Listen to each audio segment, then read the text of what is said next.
She was dragged toward the riverbank until the cowboy rode down and shot the rope from their hands. This is the story of Lydia Carter, a woman who survived the unthinkable and found redemption in the arms of a man who refused to let evil win. It's a tale of bullets and broken hearts, of second chances carved from the Montana wilderness. Stay with me until the very end and drop a comment telling me what city you're watching from. I want to see how far this story travels across the world. The morning Lydia Carter should have died began with the scream of a hawk and ended with the crack of a rifle that split the sky in two. Montana Territory stretched wild and unforgiving in the summer of 1878, a land where the Snake River churned white and violent through canyons older than memory, where the sun beat down on sagebrush and stone with a merciless indifference that separated the living from the soon-to-be dead. The territory belonged to those strong enough to claim it, cattlemen with sun-worn faces, prospectors chasing fool's gold into the mountains, and outlaws who'd learned that the distance between law and lawlessness was measured in days of hard riding. Lydia had learned this truth 3 days earlier when the stagecoach carrying her from Fort Benton to Silver Creek had lurched to a stop on a desolate stretch of road, and 6 men with bandanas covering their faces had materialized from the rocks like demons summoned from hell itself. She remembered every detail with the terrible clarity of trauma. The driver, a gray-bearded man named Hutchins who'd told jokes about his grandchildren, had reached for his shotgun. The bullet that killed him arrived before his fingers touched the stock. The sound was flat and final, and then he was toppling sideways, and one of the passengers, a mining engineer from Philadelphia, was screaming about his company's payroll. The outlaws didn't care about screaming. They cared about gold and paper money and pocket watches and anything else that glittered or folded. They moved through the stagecoach like locusts through wheat, efficient and thorough. And when the mining engineer tried to hide his company documents in his boot, they shot him twice in the chest and took the papers anyway. Lydia had pressed herself into the corner of the coach, her traveling dress soaked with someone else's blood, her breath coming in shallow gasps that tasted of copper and fear. There were 7 passengers when the day started. By the time the outlaws finished, there were 2, herself and a cattle buyer named Morrison, who'd frozen with his hands up and his eyes squeezed shut, praying in whispered German. The leader of the gang was a man they called Mason. Lydia would learn his full name later, Garrett Mason, wanted in 3 territories for murder, robbery, and crimes the wanted posters didn't have words for. He was tall and angular, with black hair that hung to his shoulders and eyes the color of river stones, flat, dead, empty of anything human. He'd looked at Lydia the way a man looks at livestock at auction, calculating value and utility, and then he'd smiled, and that smile contained more threat than any gun. "Well now," he'd said, his voice smooth as whiskey. "What do we have here?" She'd tried to speak, tried to plead, but her throat had closed like a fist and no sound emerged. Mason had laughed at that, a low chuckle that made the other men grin behind their bandanas. He'd reached into the coach and pulled her out by her wrist, his grip iron strong. And when Morrison made a small sound of protest, one of the other outlaws had shot him through the temple without breaking stride and looting the luggage. "You're coming with us, sweetheart," Mason had said, and Lydia's world had collapsed into a single point of terror, so pure it felt like drowning. That was 3 days ago. 3 days of riding tied behind one of the outlaws' horses, wrists bound so tight the rope cut through her gloves and into her skin. 3 days of sleeping on bare ground with no blanket, of eating nothing but hardtack thrown at her feet like she was a dog. 3 days of Mason's eyes on her every time she looked up, calculating, waiting, playing some game only he understood the rules to. The gang moved through the territory like smoke, never staying anywhere long enough to leave tracks. They'd hit the stagecoach on the Clearwater Road, then ridden north through terrain so rough Lydia lost all sense of direction. She heard them talking around the campfire at night, about banks they'd robbed in Colorado, about a marshal they'd killed in Wyoming, about how much money was waiting in the mining camps if a man was smart and fast enough to take it. On the second night, Mason had crouched beside her, so close she could smell whiskey and tobacco on his breath. "You're wondering why you're still alive," he'd said quietly, almost conversationally.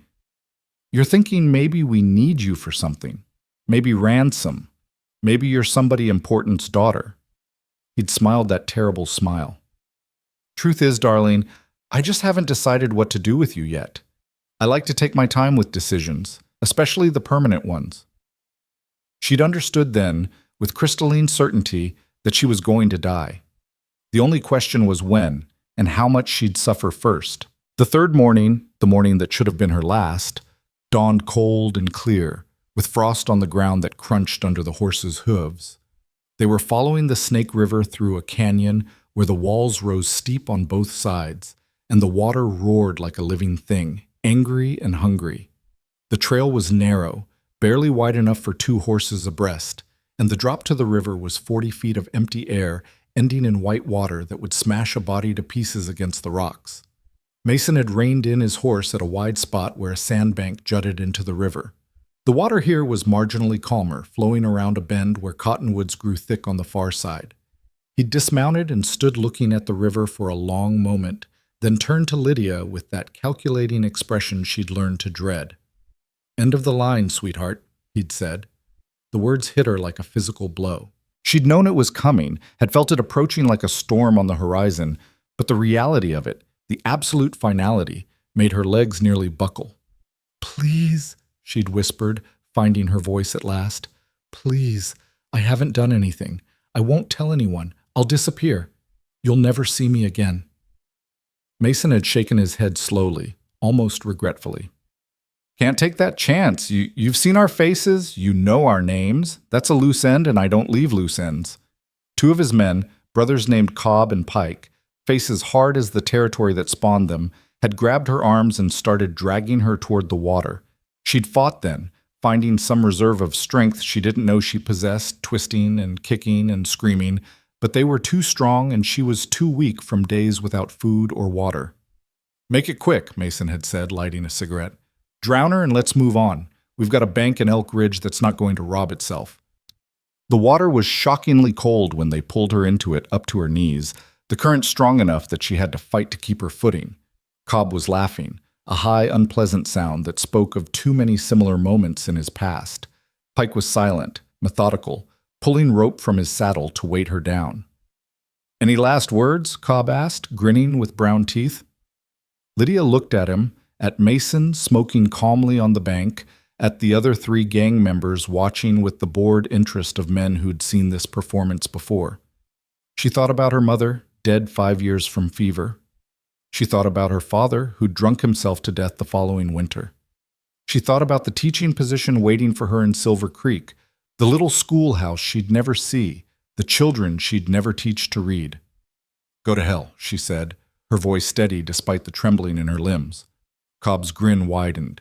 "Ladies first." He pushed her backward. She went under, the cold shocking the breath from her lungs, the current immediately grabbing at her skirts and pulling her toward deeper water. She fought to the surface, gasping, her bound hands making it impossible to swim properly. The rope around her wrists was tied to Pike's saddle, and now he was backing his horse away from the water, dragging her inexorably toward the main channel where the current ran fastest. She could see the rocks downstream, black and jagged, waiting. She could feel the rope cutting deeper into her wrists, feel her strength failing, feel the water filling her boots and pulling her down.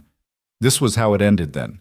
Drowned in a river whose name she didn't know, her body food for fish, her death unmourned and unavenged.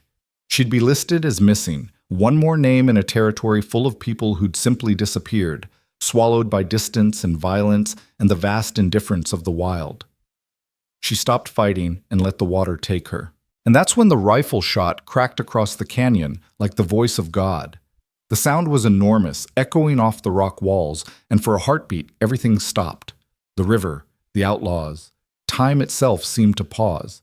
Then Pike was screaming because the rope tied to his saddle had suddenly gone slack, severed clean through by a bullet so precisely aimed it might have been guided by divine intervention. Lydia's hands separated as the rope fell away. She surfaced, coughing and gasping, barely able to process what had happened. On the bank, the outlaws were scattering, diving for cover, grabbing for weapons, shouting in confusion and alarm. Another shot rang out, and Cobb went down hard, clutching his shoulder, his revolver spinning away into the rocks. A third shot kicked up dirt 6 inches from Mason's boots, sending him scrambling behind his horse. "Who's shooting? Where are they?" Mason was shouting, his smooth composure shattered. The answer came from the ridge above the trail, where a figure on horseback was descending at a controlled run, picking his way down the steep slope with the confidence of a man who'd spent his life in the saddle. He was tall, Lydia could see that even from a distance, wearing a dark coat and a wide-brimmed hat pulled low, a rifle held in one hand with the casual ease of someone born to it. He fired again as he rode, not from the hip like in dime novels, but from the shoulder, the rifle coming up smooth and steady, and one of the outlaws who'd been raising his own weapon suddenly jerked backward and fell. "Christ, he's on top of us!" Pike yelled, abandoning any thought of fighting and spurring his horse into a panicked gallop up the trail. Two other gang members followed, their horses' hooves striking sparks from the rocks as they fled. Mason stood his ground for a moment longer, his revolver out, searching for a target. The rider had reached the trail now, and he was closer than Mason had thought. Close enough that Lydia could see his face beneath the hat brim, weathered and hard-angled, with eyes the pale blue of winter ice. "Drop it," the rider said. His voice was quiet, almost conversational, but it carried the weight of absolute certainty. He'd reined in his horse, a big buckskin gelding with intelligent eyes, and now sat calmly with the rifle pointed at Mason's chest. For a moment, Lydia thought Mason would try it anyway. She could see the calculation in his eyes, weighing odds, measuring distances. Then he must have seen something in the rider's expression, some quality of competence or lethality or simple readiness, because he slowly lowered his revolver and let it fall to the ground. "Smart," the rider said. He swung down from his horse with fluid grace, never letting the rifle waver. "On your knees." Mason knelt, his jaw tight with rage and humiliation. The rider moved past him without a second glance, his attention now on the river where Lydia was still struggling to keep her head above water, the current pulling at her sodden dress. He handed the rifle to his left hand and drew a Colt revolver with his right, all in one smooth motion, and fired a single shot. The bullet struck the bank 6 inches from Mason's head, showering him with dirt and gravel. "Stay put," the rider said mildly. "I won't ask twice." Then he was striding into the water, seemingly unconcerned about the cold or the current, moving with purposeful speed toward Lydia. She tried to call out, to warn him about the depth and the undertow, but her voice was gone, lost to exhaustion and terror and the water she'd swallowed. He reached her just as her strength finally failed completely. His hands caught her under the arms, strong hands, calloused and sure, and then he was lifting her bodily from the river like she weighed nothing at all. She collapsed against his chest, coughing and shaking, and he half carried, half dragged her back to the bank and set her down gently on the sand. "Easy now," he said quietly, his voice close to her ear. "You're safe. Just breathe." Safe. The word sounded like a foreign language, something from another lifetime. She looked up at him through vision blurred by river water and tears, trying to focus on his face. He had a scar along his jaw, old and white, and lines around his eyes that spoke of years spent squinting into distance. His hair was dark brown, sun-streaked at the temples, and when he looked at her, his expression held something she hadn't seen in 3 days, concern for another human being. "Can you talk?" he asked. She nodded, then immediately started coughing again, her whole body convulsing. He supported her through it, one hand on her back, patient and steady, until the spasms passed. "My name's Caleb Reeves," he said when she could breathe again. "I'm a bounty hunter. I've been tracking these men for 2 weeks. He produced a knife from his boot and cut the remains of the rope from her wrists with swift, efficient movements. The sudden absence of pressure made her gasp. The rope had cut so deep she hadn't realized how numb her hands had become. "Your wrists are a mess," Caleb said, examining them with a frown. "We'll need to clean these properly or they'll infect." He pulled a canteen from his belt and offered it to her. "Small sips, not too fast." The water was clean and cold and tasted better than anything she'd ever consumed. She drank greedily despite his warning, and he didn't try to stop her. When she finally lowered the canteen, she found her voice. "Thank you," she whispered. I was certain." "I know," he said simply. There was no judgment in his tone, no false comfort, just acknowledgement of the terrible truth they both understood. A groan from the sandbank reminded them they weren't alone. Cobb was still there, curled on his side, clutching his wounded shoulder and moaning. Mason remained on his knees, his expression murderous, watching Caleb with the kind of hatred that promised retribution if he ever got the chance.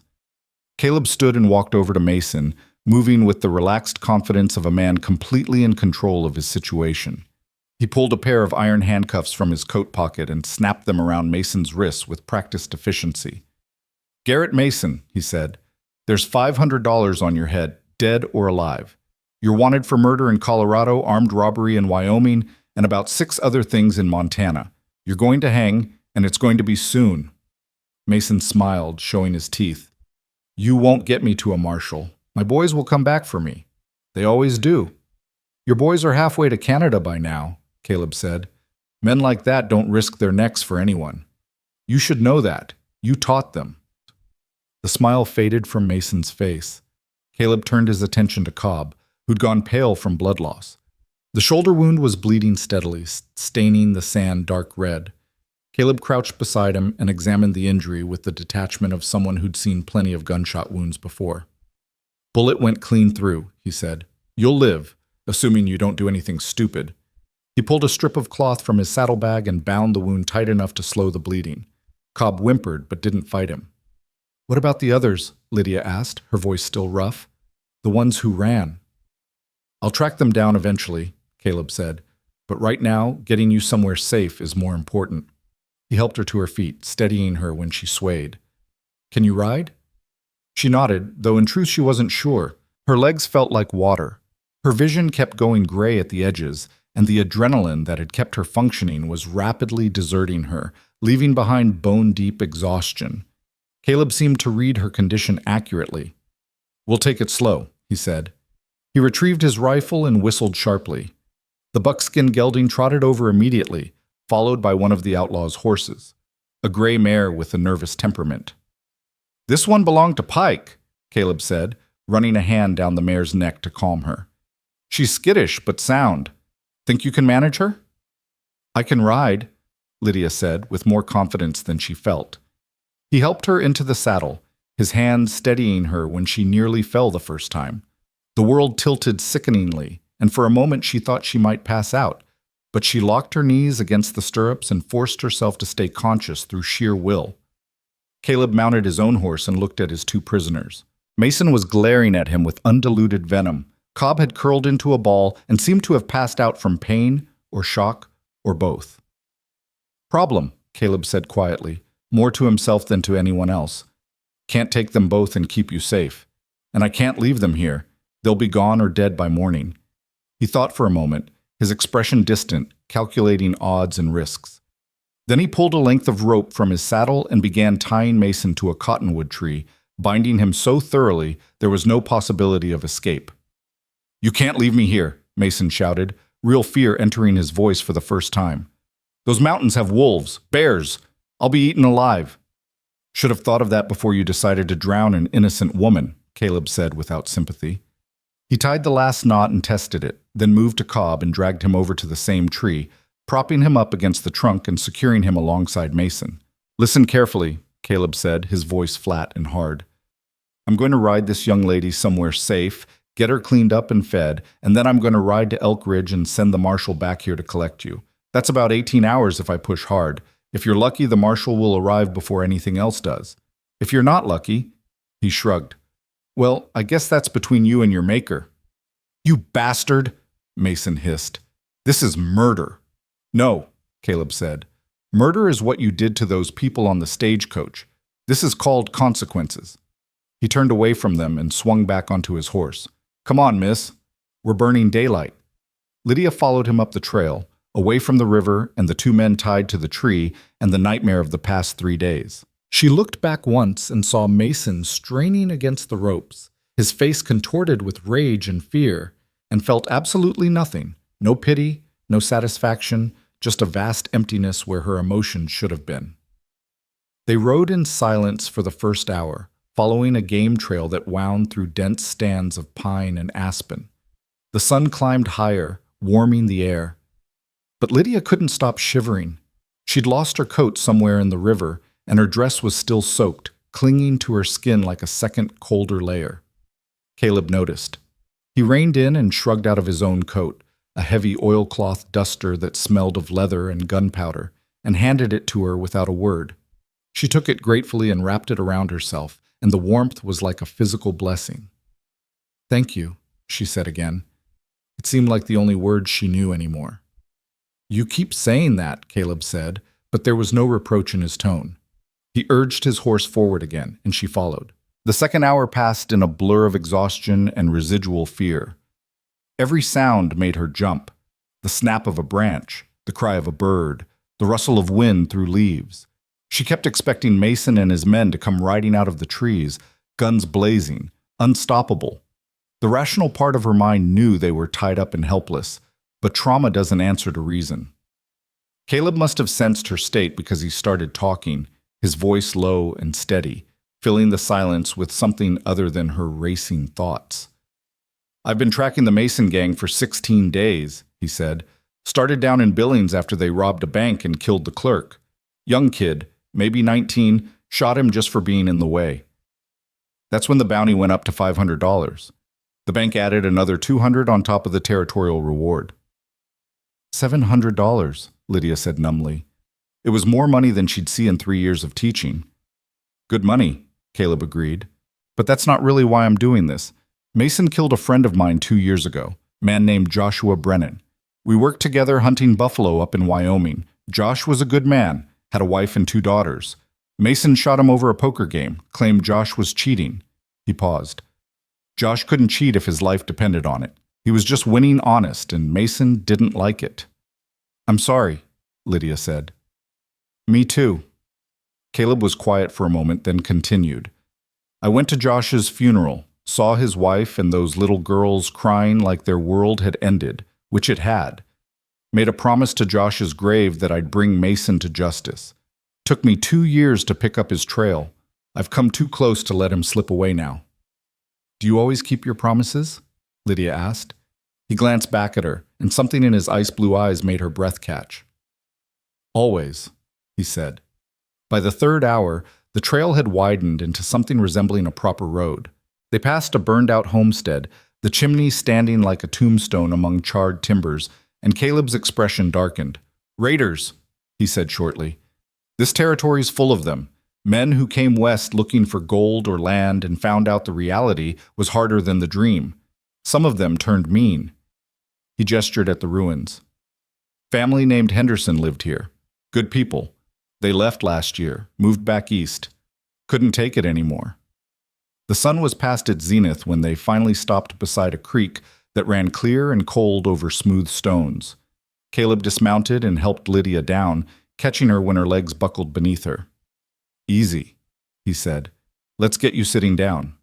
He guided her to a fallen log and made her drink more water from his canteen. Then he knelt beside the creek and wet a clean cloth, which he used to gently clean the rope burns on her wrists. The water stung fiercely, and she had to bite her lip to keep from crying out. "Sorry," Caleb said, his touch as gentle as he could make it.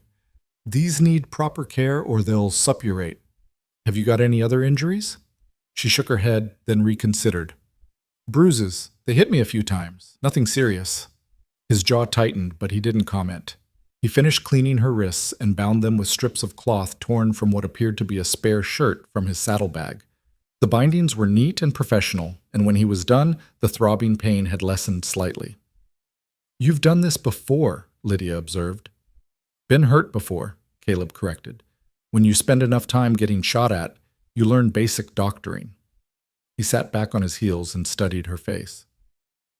"What's your name? I realized I've been calling you Miss because I never asked." "Lydia Carter," she said. "I was traveling to Silver Creek. There's a teaching position waiting for me there. Was waiting. I don't know if they'll still hold it after—" She gestured vaguely, encompassing the stagecoach robbery, the murders, her 3-day captivity. "They'll wait," Caleb said firmly. "Once word gets out what happened, and it will, they'll understand. Whole territory will be talking about it. Mason's gang has been terrorizing this region for months. You're not the first person they've hurt." "But I'm the first one to survive," Lydia said quietly. The words hung in the air between them, heavy with implication. Caleb didn't deny it. "Yes," he said finally. "You are." And that makes you incredibly brave or incredibly lucky, and I suspect it's a measure of both. I don't feel brave, Lydia said. Her voice cracked slightly. I feel like I'm going to shatter into 1,000 pieces and never be put back together again. Caleb was silent for a long moment. Then he said, 3 years ago, I got bushwhacked by claim jumpers up near Helena. They shot me twice, once in the chest and once in the leg, and left me for dead in a ravine. I laid there for a day and a half, bleeding, thinking I was finished. A trapper found me purely by accident. His dog smelled the blood and came investigating. He touched the scar on his jaw. Took me 4 months to recover. Another month before I could walk without a cane.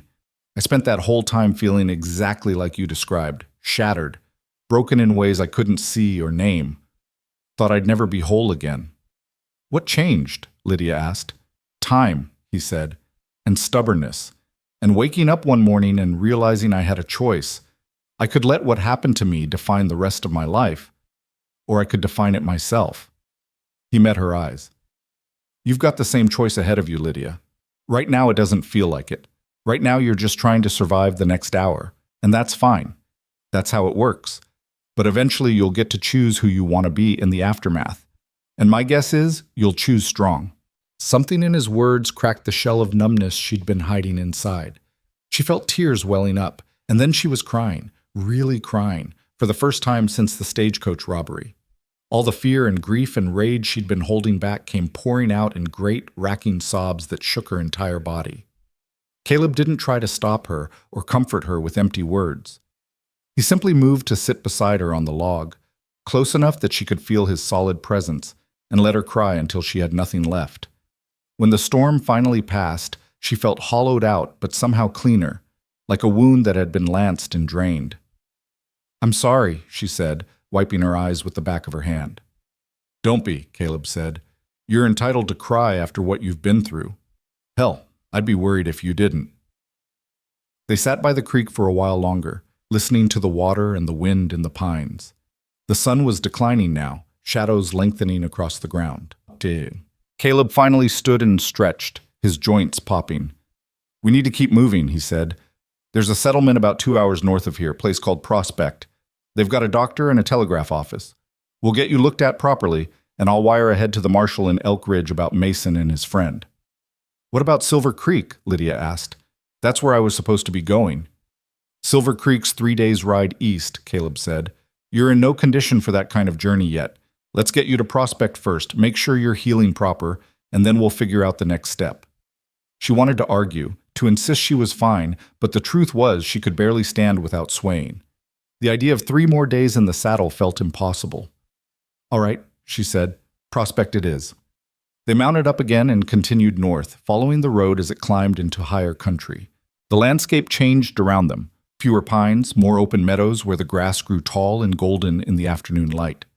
They passed a herd of elk grazing near a spring, the animals lifting their heads to watch the riders pass with wary eyes. This territory used to be nothing but buffalo, Caleb said, breaking the companionable silence. When I first came out here 10 years ago, you could ride for days and see nothing but herds stretching to the horizon. Now, he shook his head. Now there's maybe a few thousand left scattered in the mountains. Hunters killed most of them, took the hides and left the meat to rot. That's terrible, Lydia said. That's progress, Caleb said, and there was bitter irony in his voice. Or what passes for it out here. Everything changes, usually for the worse. The buffalo go, the Indians get pushed onto reservations, homesteaders come and try to farm land that's meant for cattle, and men like Mason roam the territory doing as they please because the law can't keep up. You sound like you don't think much of civilization, Lydia observed. I don't think much of what we call civilization, Caleb corrected. Real civilization, people treating each other decent, laws that mean something, communities that look after their own, that I'm in favor of. But what we've got out here, he gestured at the empty landscape. It's every man for himself, and God help you if you can't defend yourself. Is that why you became a bounty hunter? Lydia asked. To bring some kind of justice to a lawless place? Caleb was quiet for so long she thought he wasn't going to answer. Then he said, I became a bounty hunter because I needed money, and I was good with a rifle. The justice part came later. after Josh died. Made me realize I could either chase money or chase something that mattered. Both pay about the same, but one of them lets me sleep at night. The sun was touching the horizon when they crested a ridge and saw prospects spread out in the valley below.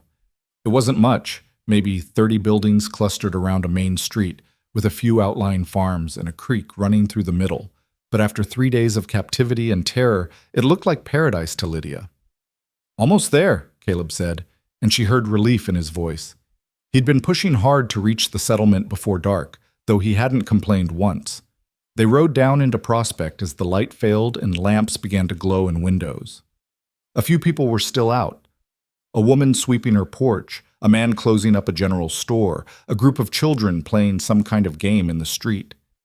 They all stopped to stare at the strangers riding in, taking in Lydia's bedraggled appearance and the grim set of Caleb's expression. Caleb headed straight for a building with a sign that read, "Dr. Samuel Webb, Physician and Surgeon."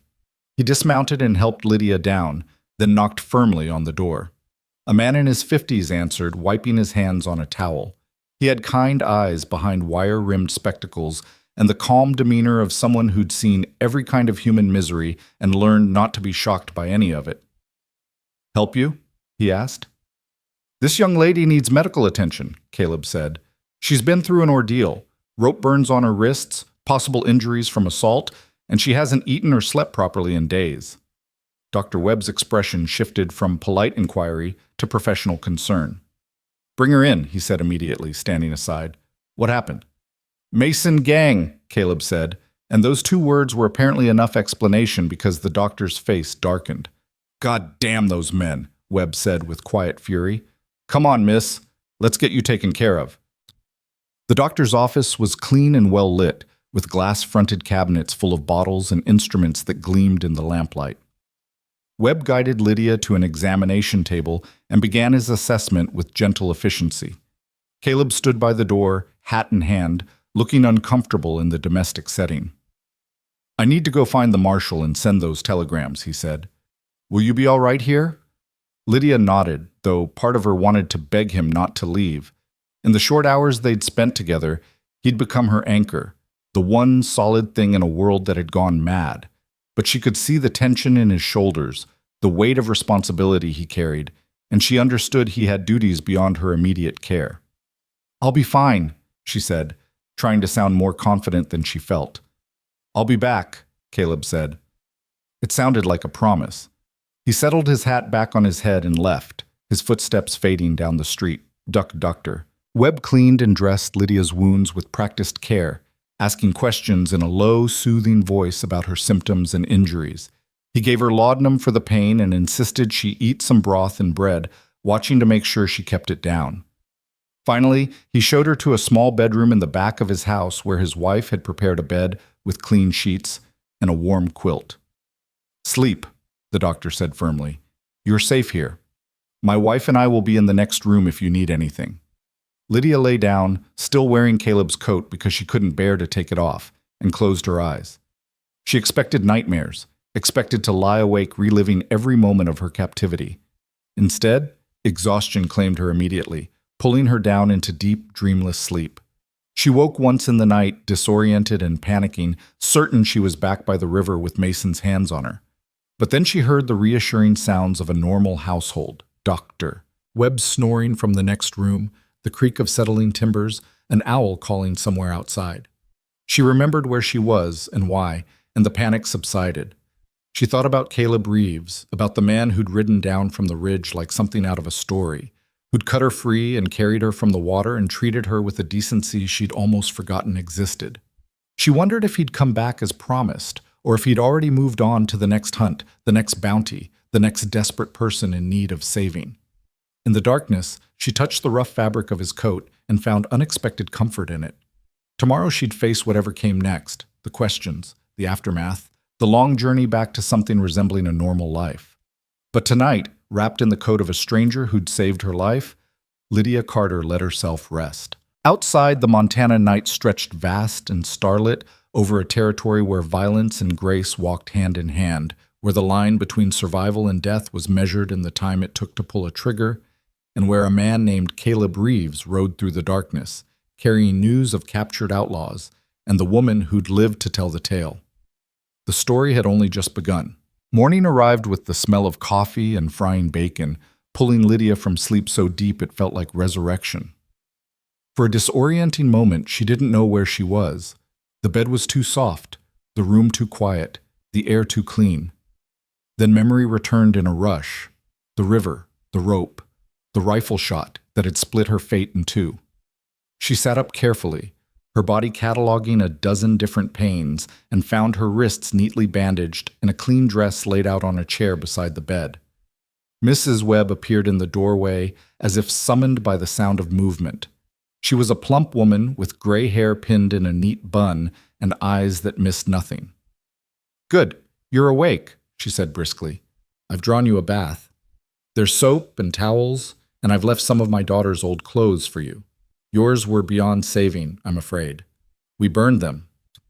The bath was hot enough to make Lydia gasp when she lowered herself into the copper tub, but she welcomed the heat, the way it seemed to leach the river's cold from her bones. She scrubbed herself until her skin was pink, washing away 3 days of dirt and fear and the memory of hands that had grabbed her without permission. The water turned gray, then brown, and still she kept washing, as if she could somehow cleanse herself of the entire experience. When she finally emerged, wrapped in a towel that smelled of lavender, she felt more human than she had since the stagecoach stopped on that desolate road. The dress Mrs. Webb had provided was simple calico, faded from many washings but clean and whole. It fit reasonably well, though it was a bit loose in the shoulders. Lydia studied herself in the small mirror above the washstand and barely recognized the face staring back. Pale, hollow-eyed, but alive. Undeniably, impossibly alive. Dr. Webb was waiting at the kitchen with his medical bag open on the table. He examined her wrists with gentle fingers, nodding approval at how the wounds looked in daylight. "No sign of infection," he said. "You were lucky. Another day in those ropes and we'd be having a different conversation." He applied fresh bandages and gave her a small bottle of salve. "Change the dressings twice daily and keep them clean. The bruising will fade in a week or so." "Thank you," Lydia said, "for everything. I don't know how I'll ever repay you." "You'll repay me by healing and living a good life," Webb said firmly. "That's payment enough." He closed his bag and regarded her seriously.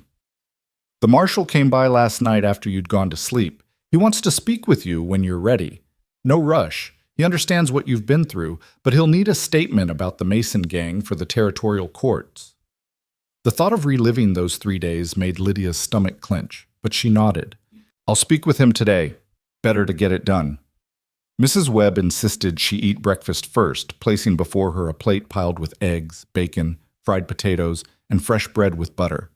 Lydia hadn't realized how hungry she was until the food was in front of her. She ate everything, surprising herself, while Mrs. Webb beamed approval and poured her coffee that was strong enough to wake the dead. "That's better," the older woman said. "You've got some color back in your cheeks, though it'll take more than one meal to put the weight back on you that you lost." The marshal arrived mid-morning, a lean man in his 40s with a drooping mustache and eyes that had seen too much of human nature's dark side. His name was Thomas Bridger, and he removed his hat respectfully when Mrs. Webb showed him into the parlor where Lydia waited. "Miss Carter," he said, taking the chair opposite her. "I'm sorry to intrude so soon after your ordeal, but time is of the essence in these matters. Mr. Reeves has already provided his account, but I need to hear your version of events for the official record." Lydia took a breath and began talking. She told him about the stagecoach robbery, the murders she'd witnessed, the 3 days of captivity. Her voice remained steady through most of it, faltering only when she described the moment they'd dragged her into the river. Marshal Bridger listened without interruption, occasionally making notes in a small leather book. When she finished, he was quiet for a moment, then said, "You're a remarkably composed young woman, Miss Carter. Many people who've been through what you experienced would be in no condition to speak coherently, let alone provide such detailed testimony." "I don't feel composed," Lydia said quietly. "I feel like I'm holding myself together with wire and willpower, and any moment the wire might snap." "Then you're doing a fine job of it," Bridger said. "Your testimony will help ensure Mason hangs, along with whatever other members of his gang we manage to capture." Reeves rode out at first light with a deputy to collect the two he left tied up by the river. Should be back by nightfall. Something in Lydia's chest loosened slightly at the confirmation that Caleb was coming back. She'd been trying not to think about it, trying not to care one way or another, but apparently she'd failed at both. The marshal stood and replaced his hat. "You'll likely be called to testify at the trial, but that won't be for a few weeks yet. In the meantime, I'd strongly suggest you stay somewhere safe. Mason's gang is down to 3 men, but they're still dangerous, and they might come looking for revenge." After he left, Lydia sat in the parlor feeling oddly hollow. The telling had drained something from her, left her exhausted despite having slept 12 hours. Mrs. Webb found her there an hour later, staring at nothing, and insisted she lie down again. "You've had a shock to your system," the older woman said firmly. "It takes time to recover from something like that. Don't push yourself." But Lydia couldn't sleep. She lay on the bed staring at the ceiling, her mind racing through everything that had happened and everything that still lay ahead. The teaching position in Silver Creek seemed like a dream from another lifetime, something that had happened to a different person. She wondered if she could even do it anymore, stand in front of a classroom full of children and teach them reading and arithmetic as if the world were a safe, predictable place. She rose finally and went to the window, looking out at Prospect's quiet main street. A few people moved about their business. A woman carrying a basket, a man leading a mule, children chasing a dog. Normal life, continuing as it always had, indifferent to her trauma. The thought should have been comforting, but instead felt alienating, as if she'd been marked by her experience in ways that separated her permanently from the ordinary world. The afternoon dragged. Mrs. Webb tried to engage her in conversation, in sewing, and helping prepare dinner, but Lydia found she couldn't focus on anything. Her attention kept drifting to the street, watching for a rider on a buckskin horse. Caleb returned as the sun touched the horizon, riding in with a deputy and 2 horses carrying bodies wrapped in canvas. Word spread quickly through the settlement, and by the time they reached the marshal's office, a small crowd had gathered. Lydia watched from the Webb's porch, her heart beating faster than it should. Caleb looked tired, dust-covered, but unhurt. He swung down from his horse and spoke briefly with Marshal Bridger, gesturing toward the wrapped bodies. Even from a distance, his movements carried that same controlled competence she'd noticed before, everything economical and purposeful. He glanced up the street as if feeling her gaze and their eyes met. Even across the distance, she felt the connection like a physical thing. He said something to the marshal, then started walking toward the doctor's house with long, ground-eating strides. "Miss Carter," he said, stopping at the base of the porch steps and touching the brim of his hat. "You're looking considerably better than yesterday." "Thanks to you," Lydia said. Were they still?" "Both dead," Caleb said flatly. "Wolves got to them during the night. Can't say I'm sorry about it. Saved the territory the cost of a trial and a hanging." He climbed the steps and stood beside her, close enough that she could smell horse and leather and the dust of hard riding. "How are you really doing?" The question, asked quietly enough that only she could hear, nearly undid her. She'd maintained her composure through Dr. Webb's examination, through the marshal's questions, through Mrs. Webb's kindness, but something about Caleb's directness cut through her defenses. "I don't know," she admitted.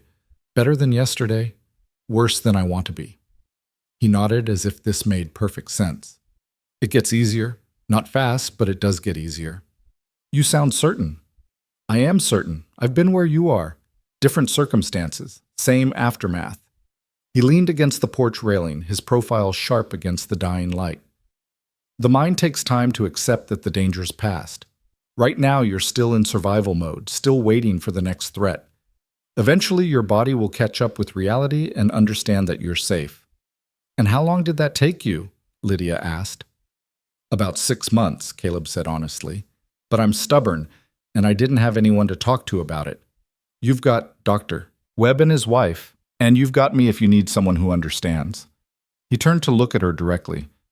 "I know we barely know each other, but what happened yesterday, that creates a bond whether we want it or not. So if you need to talk or scream or just sit in silence with someone who gets it, I'm available." The offer was so unexpected, so genuine, that Lydia felt tears prickling her eyes again. She blinked them back determinedly. "Thank you," she said. That means more than you know. They stood together in comfortable silence, watching the street settle into evening. Lights began appearing in windows, and somewhere a dog barked. Normal sounds, ordinary sounds, the kind that meant safety and home and continuity. Lydia tried to let them soak into her, to believe in them. "What happens now?" she asked finally.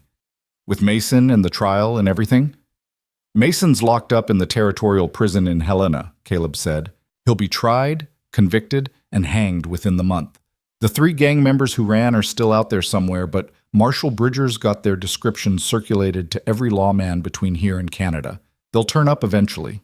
He paused. "As for you, that depends on what you want. The teaching position in Silver Creek is still there if you want it. I sent a telegraph yesterday explaining what happened. The school board sent back their condolences and said the job will be held as long as you need." "That's generous of them," Lydia said, though the thought of traveling to Silver Creek, of starting over in a strange town where everyone would know her as the woman who survived the Mason gang, filled her with exhaustion. Caleb seemed to read her hesitation.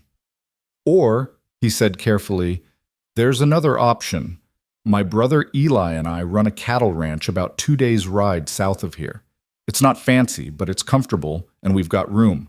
You could stay there for a while, recover properly, figure out what you want to do next without any pressure or deadlines." Lydia looked at him in surprise. "You're inviting me to your ranch? Why?" "Because you need time to heal and a quiet place to do it," Caleb said simply. "Because I know what it's like to have nowhere safe to go after trauma. And because—" He stopped, seeming to consider his words carefully.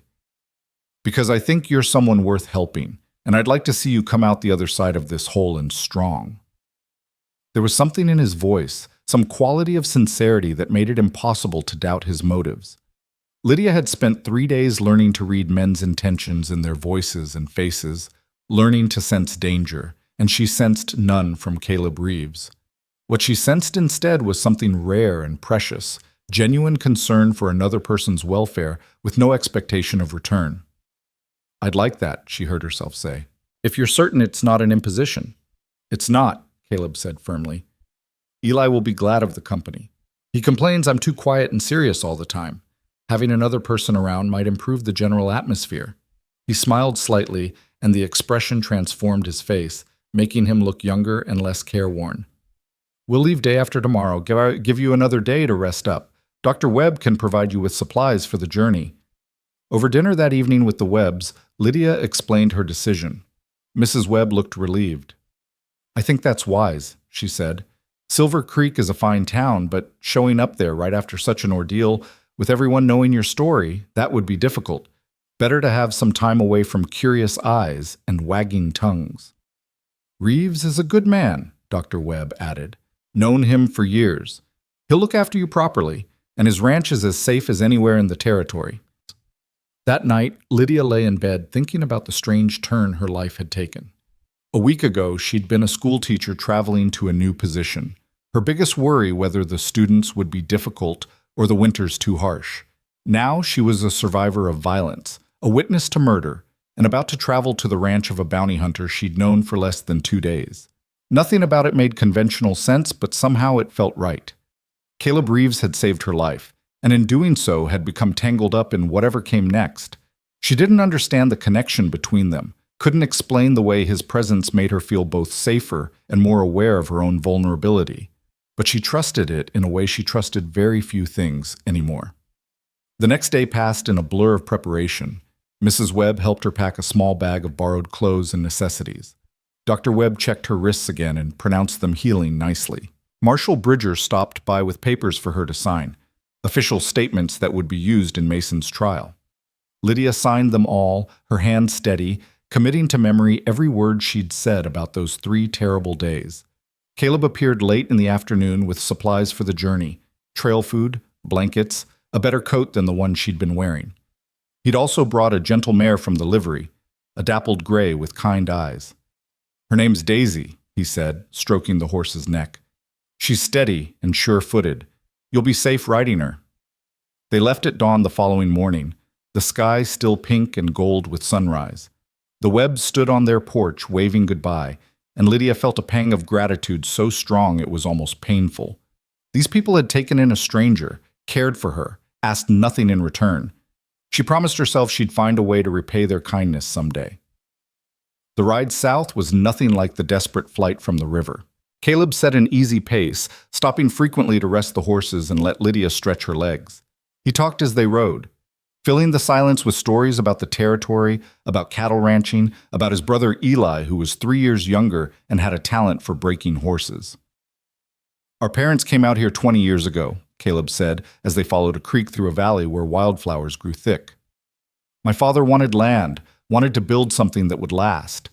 He and my mother cleared the ground, built the house and barn, started the herd with 20 head of cattle, worked themselves nearly to death, making it successful. Are they still there? Lydia asked. Caleb's expression clouded. They died 6 years ago. Influenza epidemic swept through the territory, killed a lot of good people. Eli was only 16 and I was barely 21, but we kept the ranch going. Wasn't easy, especially those first few years, but we managed. I'm sorry, Lydia said. About your parents. Me too. They were good people, honest and hardworking. Everything they built, Eli and I are trying to honor that legacy. He guided his horse around a fallen log. What about your family? You said you were traveling to a teaching position. Anyone back home worried about you? Lydia shook her head. My mother died of fever when I was 20. My father followed her a year later. I think he just gave up without her. They were one of those couples so devoted to each other that losing one meant losing both.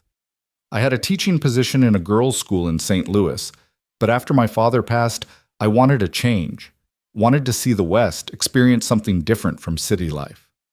Well, you've certainly gotten that, Caleb said dryly, though probably not the way you imagined. No, Lydia agreed. Definitely not the way I imagined. They made camp that first night beside a spring where the water bubbled up clear and cold from the rocks. Caleb built a fire with the practiced efficiency of someone who'd done it 1,000 times, and they ate beans and bacon and hardtack that tasted better than it had any right to. Sitting by the fire as darkness fell, Lydia found herself watching Caleb move through the campsite routines, checking the horses, arranging the bedrolls, cleaning the cooking gear. Everything he did was methodical, purposeful, wasted motion eliminated. It was the behavior of someone who'd lived hard and learned to survive by attention to detail. Can I ask you something? She said as he settled across the fire from her. Sure. Why bounty hunting? You said you needed money for cattle, but there are other ways to earn a living, safer ways. Caleb poked at the fire with a stick, sending sparks spiraling into the night.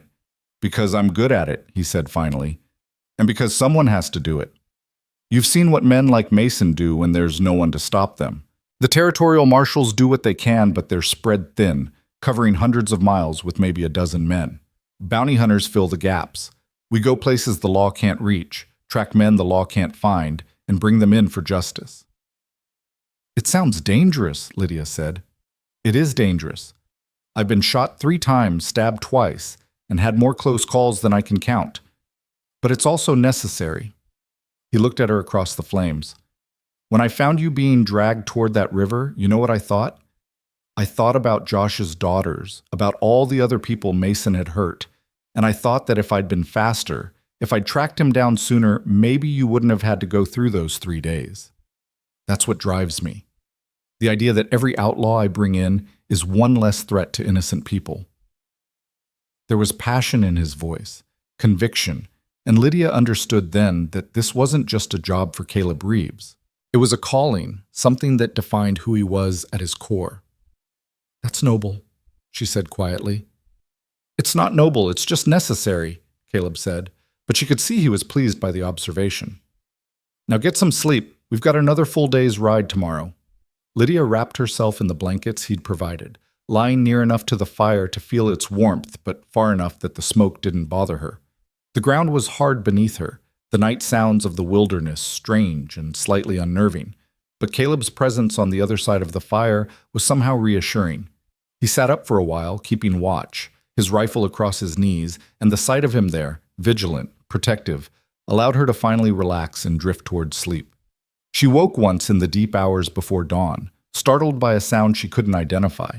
Caleb was still sitting by the fire, still watchful, And when he saw her stirring, he made a small gesture that meant everything was fine, go back to sleep. She did, comforted by his wakefulness. The second day of riding brought them into different country, rolling hills covered in grass that waved like an ocean in the wind. They saw cattle in the distance, someone else's herd, and once a small band of antelope that watched them pass with liquid eyes before bounding away in great leaps. Caleb pointed out landmarks as they rode, teaching her to read the land the way he did. That rock formation meant water was nearby. Those trees indicated good soil. The angle of that ridge would protect cattle from winter storms. It was a different kind of education than Lydia was used to providing in her schoolroom, but she found herself absorbed by it, storing away the information as if she might need it someday. "You're a good student," Caleb observed when she successfully identified a spring before they reached it, noting the cluster of willows and the greenness of the grass. "I've always believed in learning whatever I can," Lydia said. "Knowledge is power, regardless of what form it takes." "That's a teacher talking," Caleb said with a smile. As afternoon stretched toward evening, they topped a rise and Caleb reined in his horse, gesturing ahead. "There," he said. "That's home." Lydia looked where he pointed and saw the Reeves Ranch spread out in the valley below. A white-painted house with a wide porch, a large barn painted red with white trim, several corrals, and beyond them open rangeland where cattle grazed. It was modest by the standards of the big ranches she'd heard about, but it looked solid and well-maintained, a place carved from the wilderness through hard work and determination. "It's beautiful," she said honestly. "It's home," Caleb said, and the simple pride in his voice made her smile. They rode down into the valley as the sun painted everything gold. A figure emerged from the barn, a young man with Caleb's build but lighter hair and a more open, friendly expression. He waved when he saw them approaching. "That's Eli," Caleb said. "Fair warning, he talks more than I do and asks a lot of questions." Eli met them in the yard, his curiosity obvious but tempered by good manners. He helped Lydia down from her horse with a gentleness that reminded her of his brother, then extended his hand.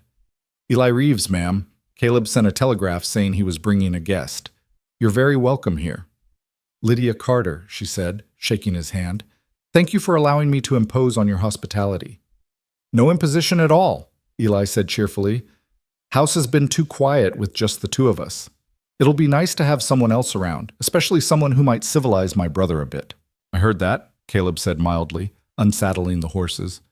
"You were meant to," Eli shot back with a grin. He turned to Lydia. "Come on, I'll show you where you'll be staying. We've got a spare room that was our parents'. It's the nicest room in the house." The house was comfortable inside, clearly the home of two men who valued function over decoration, but still maintained basic standards of cleanliness. Eli showed her to a bedroom that was indeed the nicest in the house, larger than the others, with a real bed frame and mattress, a dresser, and windows that looked out over the valley. "Caleb and I can bring your things in," Eli said. "Bathroom's down the hall. We've got an actual indoor pump, installed it last year. One of our few luxuries." Left alone, Lydia sat on the bed and felt something in her chest loosen for the first time since the stagecoach robbery. This place felt safe in a way Prospect hadn't, despite the Webbs' kindness. Maybe it was the isolation, the distance from other people and their questions. Maybe it was the simple fact of being somewhere that existed outside her trauma, a place with no connection to Mason or rivers or ropes. Or maybe, she admitted to herself, it was Caleb Reeves and the quiet strength he radiated, the sense that here, under his watch, nothing bad would be allowed to happen. Dinner that evening was a simple affair. Eli had made a beef stew that was surprisingly good, and they ate at a rough wooden table while Caleb filled his brother in on everything that had happened. Eli listened with growing horror, his young face darkening as the story unfolded. "Christ, Caleb," he said when it was finished. "And Mason's really behind bars." "For now," Caleb said. "He'll hang within the month." "Good," Eli said savagely. "Bastard deserves it." He looked at Lydia apologetically. "Pardon my language, ma'am." "Under the circumstances, I think strong language is warranted," Lydia said. After dinner, Eli excused himself to check on the horses one last time, leaving Caleb and Lydia alone in the house. Caleb poured coffee, and they sat on the porch watching stars emerge in the darkening sky. I meant what I said before, Caleb said after a while. You can stay here as long as you need. No time limit, no expectations. When you're ready to move on to Silver Creek or wherever else you want to go, we'll help you get there. But until then, this is a safe place to heal. Thank you, Lydia said, the words feeling inadequate for the magnitude of what he was offering. I don't understand why you're being so kind to me. You don't even know me. Caleb was quiet for a long moment, his coffee cup cradled in his hands. Maybe I don't know your history or your favorite color or what books you like to read, he said finally. But I know what it looks like when someone's hanging on by a thread. I know what it costs to survive something that should have killed you. And I know that healing happens better when you're not alone. He turned to look at her, his pale eyes serious in the starlight. Besides, I do know some things about you. I know you're brave. You didn't break during those 3 days, didn't give up even when they dragged you into that river. I know you're strong. You're sitting here having a normal conversation 2 days after the worst experience of your life. And I know you're worth saving, because everyone is, but especially people who've done nothing to deserve the violence that found them. Something in his words reached past all of Lydia's defenses and touched the raw, wounded core of her.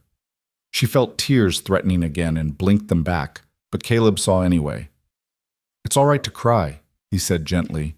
You don't have to be strong every minute of every day. I feel like if I start, I won't stop, Lydia admitted. Then cry until you're empty, Caleb said. And when you're done, tomorrow will still be here, and so will we. The simple acceptance in his voice, the complete absence of judgment or pity, finally broke through the last of her composure. Lydia cried then, and Caleb sat beside her in the darkness, close enough that she could feel his solid presence, far enough to give her space, and let her grieve for everything she'd lost and everything she'd survived. When the storm passed, she felt hollowed out but somehow cleaner, as if tears had washed away some poison she'd been carrying. She wiped her eyes and found Caleb watching her with an expression she couldn't quite read. Better? He asked. Different, she said. Maybe that's the same thing. Maybe it is, Caleb agreed. He stood and offered her his hand. Come on, tomorrow's another day and it starts early on a ranch. You should get some sleep. Lydia took his hand and let him pull her to her feet. His grip was warm and calloused and steady, and she held on a moment longer than strictly necessary before releasing it. Good night, Caleb, she said. Good night, Lydia. She went to her room and lay in the darkness, listening to the sounds of the ranch settling for the night. Horses shifting in the barn, the wind in the cottonwoods, the distant call of a coyote. Her wrists still ached beneath their bandages, her body still carried bruises from the outlaws' rough handling, but for the first time since this nightmare began, she felt something other than fear and desperation. She felt the possibility of healing, the chance of moving forward, the hope that maybe, somehow, she could build something new from the wreckage of what had been destroyed. Outside her window, the Montana night stretched vast and starlit, and somewhere in the house, Caleb Reeves sat cleaning his rifle with the methodical patience of a man who understood that vigilance was the price of safety. Tomorrow would bring new challenges, new moments to navigate, but tonight was simply about rest and the promise that morning would come, and with it, the slow, difficult work of becoming whole again. The river had tried to take her, but she had survived, and survival, she was beginning to understand, was just the beginning of the story, not the end. The first light of dawn filtered through the curtains of Lydia's room, pale and tentative, carrying with it the sounds of a working ranch coming to life. She heard boots on the porch, the low murmur of male voices, the whinny of horses eager for their morning feed. For a moment she lay still, disoriented by the unfamiliar surroundings. Then memory returned, and with it a strange mixture of relief and uncertainty. She was at the Reeves Ranch, 2 days' ride from Prospect, 3 weeks removed from the teaching position that had brought her west in the first place. Her life had been torn apart and reassembled into a shape she didn't yet recognize. She rose and dressed in one of the simple cotton dresses Mrs. Webb had provided, then stood at the window looking out over the valley. The land stretched away in all directions, rolling grassland punctuated by clusters of cottonwoods and the dark shapes of grazing cattle. It was beautiful in a way that made her chest ache, so open, so vast, so utterly different from the cramped streets and brick buildings of St. Louis. This was a place where you could see weather coming from miles away, where the sky dominated everything, where a person could disappear into distance and silence. She found Caleb and Eli in the kitchen, the older brother pouring coffee while the younger fried eggs and bacon. They both looked up when she entered, and Eli's face broke into a welcoming smile. "Morning, Miss Carter," he said cheerfully. "Hope you slept well. Coffee?" "Please," Lydia said, accepting the cup Caleb offered. "And you can call me Lydia. Miss Carter makes me feel like I'm back in the schoolroom." "Lydia it is," Eli said, sliding eggs onto a plate. "You teaching long before all this happened?" 5 years, Lydia said, sitting at the table. "Started right after my mother died. It seemed like good work, helping children learn to read and write, preparing them for whatever life they'd choose." "Noble profession," Caleb said, taking the chair across from her. He looked like he'd been up for hours already, his hair damp from washing, his shirt clean but worn soft from many launderings. Territory needs more teachers, too many kids growing up unable to read their own names. "That's what drew me west," Lydia said. "In St. Louis, there were plenty of teachers. Out here, I thought I could make more of a difference." "You still can," Eli said, setting plates in front of them. "Silver Creek's not going anywhere. When you're ready, that job will still be there." They ate in companionable silence for a few minutes. Then Caleb said, "Eli and I need to ride out this morning to check fence lines and move some cattle to better grazing. We'll be gone most of the day. You're welcome to come along if you want, or you can stay here and rest. House is yours. There's books in the parlor, and if you want to explore the immediate area, just don't go too far." "I think I'll stay," Lydia said. The idea of spending hours in the saddle made her newly healing body protest. "Maybe do some reading, get my bearings." "Help yourself to anything you need," Caleb said. "We should be back by late afternoon." After they left, the house fell into a silence that was both peaceful and slightly unnerving. Lydia washed the breakfast dishes, moving slowly, letting her mind wander. The simple domestic task was oddly soothing, something normal and predictable after days of chaos and fear. When she finished, she explored the house more thoroughly than she'd been able to the night before. The parlor held a collection of books that surprised her with its breadth, leather-bound volumes of Shakespeare and Dickens alongside practical guides to animal husbandry and territorial history. There were books on astronomy, on geology, on the flora and fauna of the American West. Someone in this house valued learning, valued knowledge for its own sake. She found a slim volume of poetry by Whitman and took it to the porch, settling into a rocking chair that looked out over the valley. The morning was warm but not yet hot, and a breeze carried the scent of grass and wildflowers. She tried to read, but found her attention drifting, her gaze drawn to the distant mountains, to the hawk circling high above, to the simple fact of being alive and safe when she might so easily have been neither. Her thoughts turned inevitably to Caleb Reeves. In the space of 4 days, he'd become the most important person in her life. The man who'd saved her, sheltered her, offered her a place to heal without asking anything in return. She barely knew him, yet she trusted him in ways she'd never trusted anyone. It was unsettling and comforting in equal measure. She wondered what drove a man to choose the life he'd chosen. Bounty hunting was dangerous, lonely work that required a particular kind of strength, not just physical, but moral. You had to believe in justice strongly enough to risk your life for it, had to be willing to track evil men through hostile territory and face them down with nothing but your skill and nerve. And yet Caleb didn't seem bitter or hardened by it. There was gentleness in him, a capacity for kindness that spoke of a core self that violence hadn't managed to corrupt. Lost in these thoughts, she almost didn't hear the sound of approaching horses until they were quite close. She looked up sharply, her heart suddenly racing, old fear flooding back.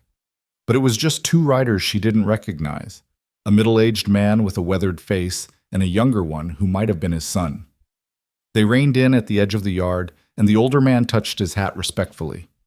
"Morning, ma'am," he called. "We're looking for Caleb Reeves." "He around?"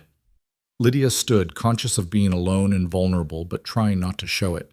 "He rode out this morning. Should be back this afternoon." "Mind if we wait?" the man asked. "We've come a fair distance." Something in Lydia hesitated. These men seemed harmless enough, but after Mason and his gang, she'd learned that appearances could deceive.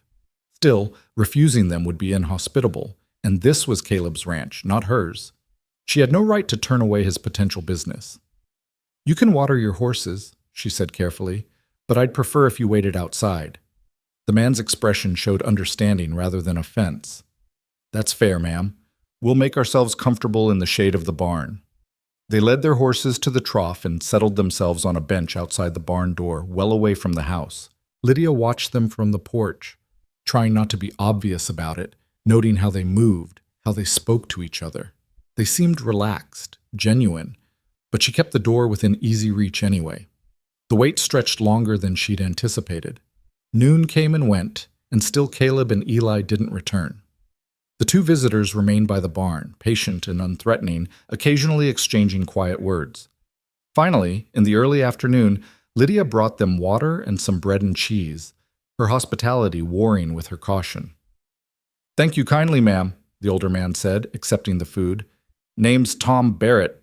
This is my son, Daniel. We run cattle about 20 miles north of here." "Lydia Carter," she said, relaxing slightly. Cattlemen were common enough in this territory, and these two had the look of honest ranchers rather than outlaws. "You're the young lady Caleb pulled out of the Snake River," Barrett said, not making it a question. "Word travels fast in these parts. What those men did to you and the others on that stagecoach, terrible business. Glad Caleb got there when he did."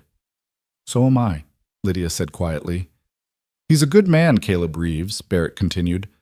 "Helped us out last year when rustlers hit our herd, tracked them down, recovered most of our cattle. Wouldn't even take the full reward we offered. Said he was just doing what was right." The endorsement eased the last of Lydia's tension. She found herself sitting on the bench with them, asking about their ranch, about the territory, about the challenges of raising cattle in this harsh climate. Barrett was a natural storyteller, and his tales of blizzards and drought and the constant battle against predators painted a picture of a life that was hard but deeply satisfying. "Takes a special kind of person to make it out here," Barrett said. "You've got to be tough, but not hard, if you understand the difference. Got to be willing to work until your hands bleed but still find joy in a sunrise. The land will break you if you let it, but if you can bend without breaking, there's no better life anywhere." "Is that what kept you here?" Lydia asked, "after all the hardships?" "That and stubbornness," Barrett said with a grin. "My wife always said I was too ornery to admit defeat.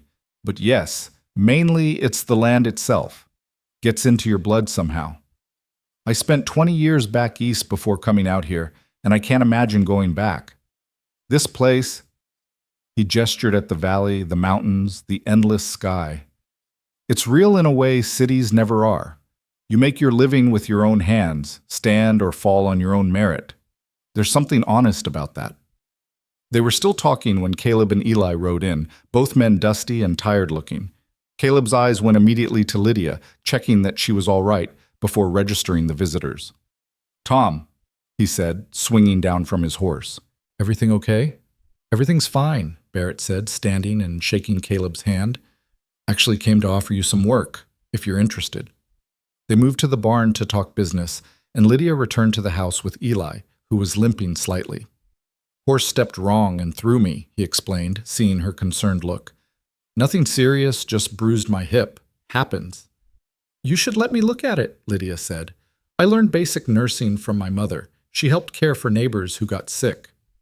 Eli protested that he was fine, but she insisted, and after examining the bruise, which was spectacular, purple spreading across his entire hip, she made him a cold compress and gave him some of the willow bark tea Dr. Webb had sent along for pain. "You'd make a good ranch wife," Eli said with a grin as she fussed over him. "You've got that practical, no-nonsense way about you." "I'll take that as a compliment," Lydia said dryly. "Now sit still and let the compress work." Caleb found them like that an hour later, Eli stretched on the sofa with the compress on his hip, while Lydia read aloud from one of the books she'd found. He stood in the doorway watching them for a moment, his expression unreadable, before clearing his throat. "Everything all right?" he asked. "Eli had a disagreement with his horse," Lydia said. "The horse won, but he'll be fine. Happens to the best of us," Caleb said. He looked tired, she noticed, the kind of bone-deep weariness that came from long hours of hard physical labor. "Tom Barrett offered me a job tracking some cattle thieves who've been hitting ranches north of here. Good money, and it's the kind of work that needs doing." "When would you leave?" Lydia asked, trying to keep her voice neutral despite the sudden flutter of anxiety in her chest. "Day after tomorrow," Caleb said. "I'll be gone about a week, maybe less if I pick up their trail quickly." He hesitated, then said, "You'll be safe here with Eli. He's good with a rifle, and the nearest neighbor is Tom Barrett, who I trust completely. But if you'd rather I didn't go, I can send word that I'm unavailable." The offer surprised her. He was willing to turn down paying work because she might feel unsafe without him. The gesture touched her more than she wanted to admit. "You should go," she said firmly. "I'll be fine. Eli and I will keep each other company, and I'm sure I can find ways to make myself useful around the ranch." Something in Caleb's expression eased. "All right then, I'll leave at first light on Wednesday." That evening they ate dinner together, the three of them falling into an easy rhythm of conversation that felt almost like family. Eli told stories about growing up on the ranch, about his and Caleb's misadventures as boys. Caleb added occasional dry comments that made both Lydia and Eli laugh. The meal stretched long, no one in a hurry to leave the table, the lamplight warm and golden in the kitchen. Later, after Eli had gone to bed early because of his bruised hip, Caleb and Lydia sat on the porch as had become their habit. The night was clear and cool, stars scattered thick across the sky. "Can I ask you something?" Lydia said after a long silence. "Sure." "The books in your parlor, Shakespeare, Whitman, Dickens. I wouldn't have expected a cattleman and bounty hunter to have such a collection." Caleb smiled slightly. "Those belong to my mother. She was a schoolteacher back in Ohio before she married my father. She believed education was as important as food or shelter, maybe more so.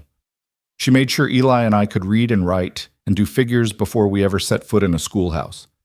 Some of my earliest memories are of her reading to us by the fire, teaching us about places we'd never seen, ideas we'd never have encountered otherwise." "She sounds remarkable," Lydia said. "She was," Caleb agreed. "When she and my father died, Eli wanted to get rid of most of their things, said it hurt too much to be reminded of them. But I couldn't let the books go. They felt like the best part of her, you know, all that knowledge and beauty she valued. Sometimes when I'm out tracking some dangerous man through country that wants to kill me, I think about those books sitting here safe in the house, and it reminds me why I do this work. To protect beautiful things, to make sure people like my mother can exist in the world without fear." The admission was so honest, so vulnerable, that Lydia felt her throat tighten. She reached across the space between their chairs and touched his hand where it rested on the armrest. His fingers turned and caught hers, warm and strong, and they sat like that for a long moment, connected by more than just physical touch. "Thank you for telling me that," she said quietly. "Thank you for asking," Caleb replied. The next day passed in preparation for Caleb's departure. He cleaned his weapons meticulously, checked his tack and supplies, studied maps of the territory where the cattle thieves had been operating. Lydia watched him work, noting the care he took with every detail. This wasn't the preparation of someone who took unnecessary risks. This was the work of a man who understood that survival depended on thorough planning. She spent her own time making herself useful around the house, cleaning and organizing, mending shirts she found that needed repair. Eli protested that she didn't need to work, that she was a guest, but she insisted. "I need to feel useful," she told him. "Sitting idle just gives me too much time to think about things I'd rather not remember." Eli understood that without further explanation. "Well, if you insist on working, maybe you could teach me to cook something besides bacon and beans. Caleb and I have been eating the same 5 meals for 6 years. So she did, showing him how to make a proper pot roast, how to bake bread that didn't come out hard as rocks, how to season food with the herbs that grew wild near the creek.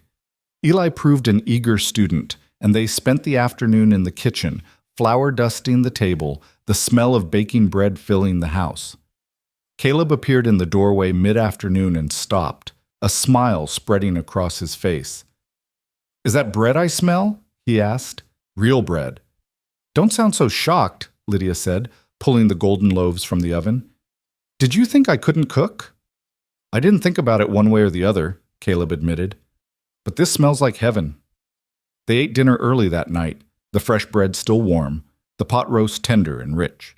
Caleb ate 3 helpings and declared it the best meal he'd had since his mother died. Lydia felt absurdly pleased by the compliment, by the simple act of feeding someone who appreciated it. After dinner, Eli excused himself again. His hip was still bothering him, and Lydia found herself alone with Caleb for what would be their last evening before he left.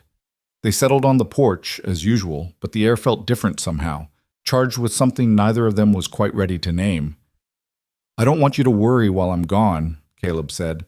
"This job is straightforward. Track the thieves, bring them in, or drive them out of the territory. I've done it dozens of times." "But it's still dangerous," Lydia said. "Everything worth doing is dangerous," Caleb replied. He looked at her in the dimming light. "Besides, I've got reason to come back now. That makes a man more careful." The implication in his words made her breath catch.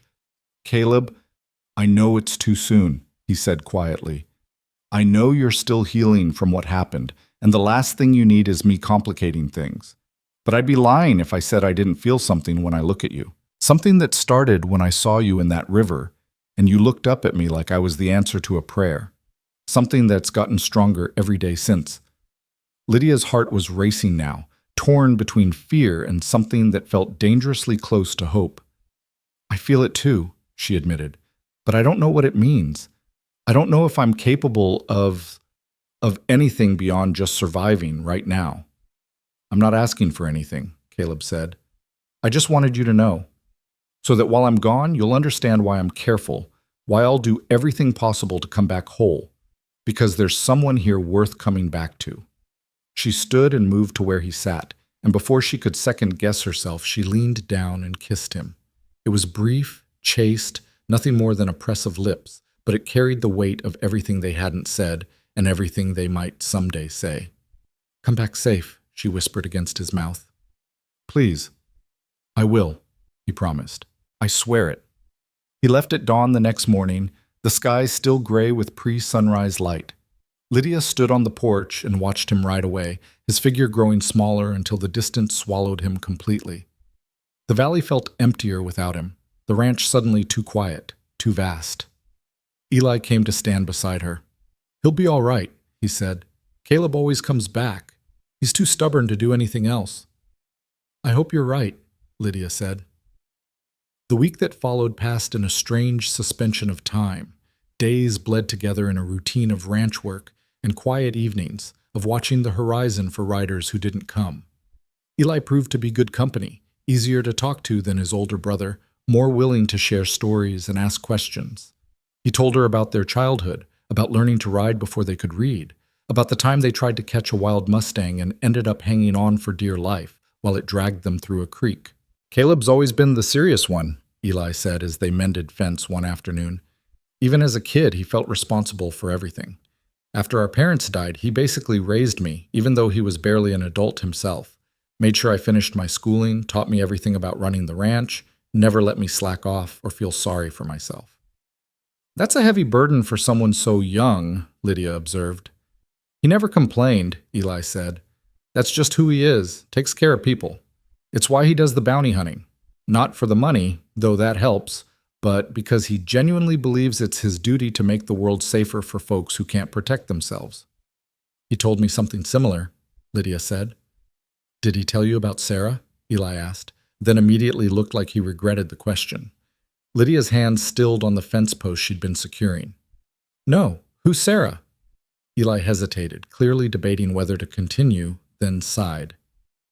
"Sarah Mitchum. She was our neighbor's daughter, and Caleb was sweet on her for years. Everyone thought they'd get married. But 3 years ago, she decided ranch life wasn't for her. She wanted city living, wanted comfort and society and things Caleb couldn't give her. She left for San Francisco and married a banker." "That must have hurt him," Lydia said quietly. "It did, though he'd never admit it," Eli said. "He threw himself into the bounty hunting after that, stayed away from home more than he was here. I think it was easier for him to chase dangerous men than deal with his own feelings." He looked at Lydia directly. "I'm telling you this because you should know. My brother doesn't open up easily. If he's let you in even a little bit, that means something. Don't take it lightly." "I won't," Lydia promised. On the 5th day of Caleb's absence, a storm rolled in from the west, dark clouds piling high and ominous. The wind picked up, bending the grass in waves, and thunder rumbled in the distance. Eli hurried to secure the barn and get the horses under cover while Lydia closed shutters and brought in anything that might blow away. The storm hit with fury just after sunset, rain lashing the house in sheets, wind howling around the eaves. Lightning split the sky in jagged forks, and thunder shook the walls. Lydia and Eli sat in the parlor by lamplight, trying to read but mostly just listening to the storm's violence. "Hope Caleb found shelter," Eli muttered, his worry obvious despite his attempt to sound casual. "I'm sure he did," Lydia said, with more confidence than she felt. "He knows this country." But as the storm raged through the night, she found herself unable to sleep, lying in bed imagining Caleb caught in the deluge, cold and wet and possibly injured. Every crack of thunder made her jump. Every gust of wind seemed to carry threat. She told herself she was being foolish, that Caleb had survived far worse than a summer storm, but logic couldn't touch the fear that had taken root in her chest. Morning came gray and rain-soaked, the storm lessening but not breaking. Lydia made breakfast mechanically, her attention divided between the food and the windows, watching for movement that never came.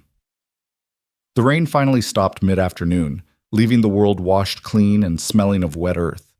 Eli went out to assess any damage to the ranch buildings, and Lydia stood on the porch, scanning the valley with shaded eyes.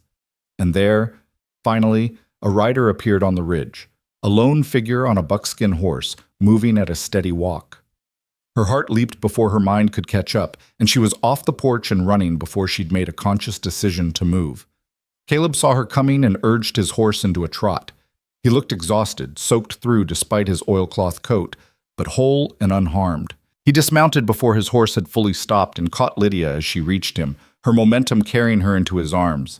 "Easy," he said, but he was smiling, his arms coming around her and holding tight. "I'm all right, just wet and tired." "You're 5 days late," Lydia said into his shoulder, not caring that she was soaking her dress from his wet coat. I was worried. "The thieves led us on a chase through some rough country," Caleb said, "and then the storm delayed us getting back. I'm sorry I worried you." She pulled back enough to look at his face, searching for injuries she might have missed. There was a fresh cut above his eyebrow, already scabbed over, and he moved stiffly, favoring his left side. "You're hurt," she said. "Just bruised ribs," Caleb said. "One of the thieves got in a lucky hit before we subdued him. Nothing serious." "Inside," Lydia ordered. "Now. You need dry clothes and hot food and those ribs looked at." "Yes, ma'am," Caleb said, his smile widening. He let her lead him toward the house, and if his hand lingered in hers longer than strictly necessary, neither of them mentioned it. Eli appeared from the barn and whooped when he saw his brother. "About time. We were starting to think you'd run off to Mexico." "Thought about it," Caleb said dryly. "But the company's better here." Inside, Lydia took charge with the same practical efficiency she'd shown with Eli's injury. She made Caleb strip off his wet clothes, turning her back for modesty but staying in the room to make sure he didn't hide any injuries, and examined his ribs with gentle fingers that still made him wince. "Definitely bruised," she pronounced. "Maybe cracked. You need to rest them." "I've had worse," Caleb said, but he didn't protest when she wrapped his torso with strips of cloth to support the injury. Over dinner, he told them about tracking the cattle thieves through increasingly difficult terrain, the confrontation that had led to his bruised ribs, and the eventual capture of 3 men who were now in the territorial prison awaiting trial. "Tom Barrett was pleased," Caleb said, "paid the full bounty and threw in a bonus. Said if I ever need work, I've got a standing offer to help with his ranch." "Maybe you should consider it," Lydia said quietly. "Legitimate ranch work instead of chasing dangerous men." Caleb looked at her, and something passed between them, an understanding, a possibility, the beginning of a conversation they'd need to have eventually. "Maybe," he said. "I've been thinking about that lately, thinking about what kind of life I want versus the life I've been living." After dinner, Eli declared he was going to bed early, his excuse so transparent that both Caleb and Lydia laughed. But they took the gift of privacy he offered, moving to the porch where the storm-washed air smelled fresh and new. "I miss this," Caleb said, settling carefully into his usual chair. "Missed these evenings. Missed talking to you." "I missed you," Lydia admitted. "More than I expected to." More than makes sense given how short a time we've known each other. Time doesn't measure everything, Caleb said. Sometimes connections happen fast and run deep. I learned that when I pulled you out of that river and you looked at me like I'd hung the moon. I knew right then that you were going to matter to me. You saved my life, Lydia said. That's bound to create feelings that might not be. This isn't gratitude, Caleb interrupted gently. Not on my side anyway. Is it on yours? Lydia thought about the past week, about the fear she'd felt during the storm, about the overwhelming relief when she'd seen him riding toward the ranch. She thought about the way her day felt more complete when he was in it, about how his presence made her feel both safer and more alive. No, she said finally, it's not gratitude. It's something else. Something I'm not sure I'm ready for, but can't seem to stop feeling anyway. Then don't stop it, Caleb said. Don't fight it or question it or try to logic it away. Just let it be what it is and see where it goes. He held out his hand, and after only a moment's hesitation, she took it. They sat like that as darkness fell completely, hands linked, the future uncertain but no longer quite so frightening, and for the first time since the stagecoach robbery, Lydia felt something other than simply surviving. She felt the possibility of actually living again, of building something new and good from the wreckage of what had been destroyed. The river had tried to take her, but Caleb had refused to let it, and now, in the quiet of a Montana evening with his hand warm in hers, she began to believe that maybe, just maybe, she could do more than survive. She could heal. She could hope. She could even, perhaps, love again. The weeks that followed Caleb's return settled into a rhythm that felt almost like belonging. Lydia woke each morning to the sound of the brothers moving through their ranch routines, the comfortable cadence of men who'd worked together so long they barely needed words. She'd dress and join them for breakfast, contributing meals that made Eli groan with pleasure and earned her Caleb's quiet smiles of appreciation. After the men rode out to whatever work the day demanded, she'd spend her time making the ranch house into something more than just a place where two bachelors slept between dawn and dusk. She scrubbed floors that hadn't seen proper attention in years, mended curtains worn thin by Montana sun, organized shelves that had devolved into chaos. The work was therapeutic in ways she hadn't anticipated. Each clean corner, each repaired item, felt like reclaiming control over a world that had spun violently out of her grasp. Her wrists healed slowly, the angry red rope burns fading to pink, and then to white scars she traced sometimes in the mirror, reminders of what she'd survived. But it was the evenings she lived for, those hours after dinner when Eli would make himself scarce and she and Caleb would find themselves on the porch as the sun painted the valley in shades of amber and rose. They talked about everything and nothing, his childhood memories of helping his father build the barn, her experiences teaching children who'd never held a book before, the dreams they'd had as younger people, and how those dreams had shifted with experience and loss. I used to think I'd travel the world, Lydia said one evening about 3 weeks after Caleb's return. See Paris and Rome and all those places my mother read about. Teach in schools across Europe, experience different cultures, collect stories to bring home. What changed? Caleb asked. He was whittling a piece of wood, his hands moving with unconscious skill, shavings curling onto the porch boards. Life changed, Lydia said. My mother got sick, and suddenly travel seemed selfish when she needed care. Then my father followed her so quickly, it felt like dying of a broken heart was actually possible. After that, I just wanted stability, wanted to build something solid instead of chasing adventures that might never materialize. And Silver Creek was supposed to be that stability, Caleb said. Yes. Lydia watched the sun touch the mountains. A teaching position, a little house, a community where I could put down roots. Simple dreams, really, but even those got torn away. Caleb set down his whittling and turned to look at her directly. They don't have to be torn away. Silver Creek is still there. That job is still being held for you. When you're ready, I'll take you there myself. Make sure you're settled safe. Something in his words made her chest tighten. When I'm ready, she repeated. What if I'm never ready? What if going there means leaving something behind that I don't want to leave? The air between them shifted, charged with the thing they'd been dancing around for weeks. Caleb's pale eyes held hers, and she saw her own uncertainty reflected there, along with something deeper, something that made her breath catch. Then don't go. he said quietly. Stay here instead. Caleb, I know what you're going to say, he interrupted gently, that it's too soon, that you're not thinking clearly, that gratitude and genuine feeling are hard to separate. But Lydia, I've been thinking about this every day since I pulled you out of that river.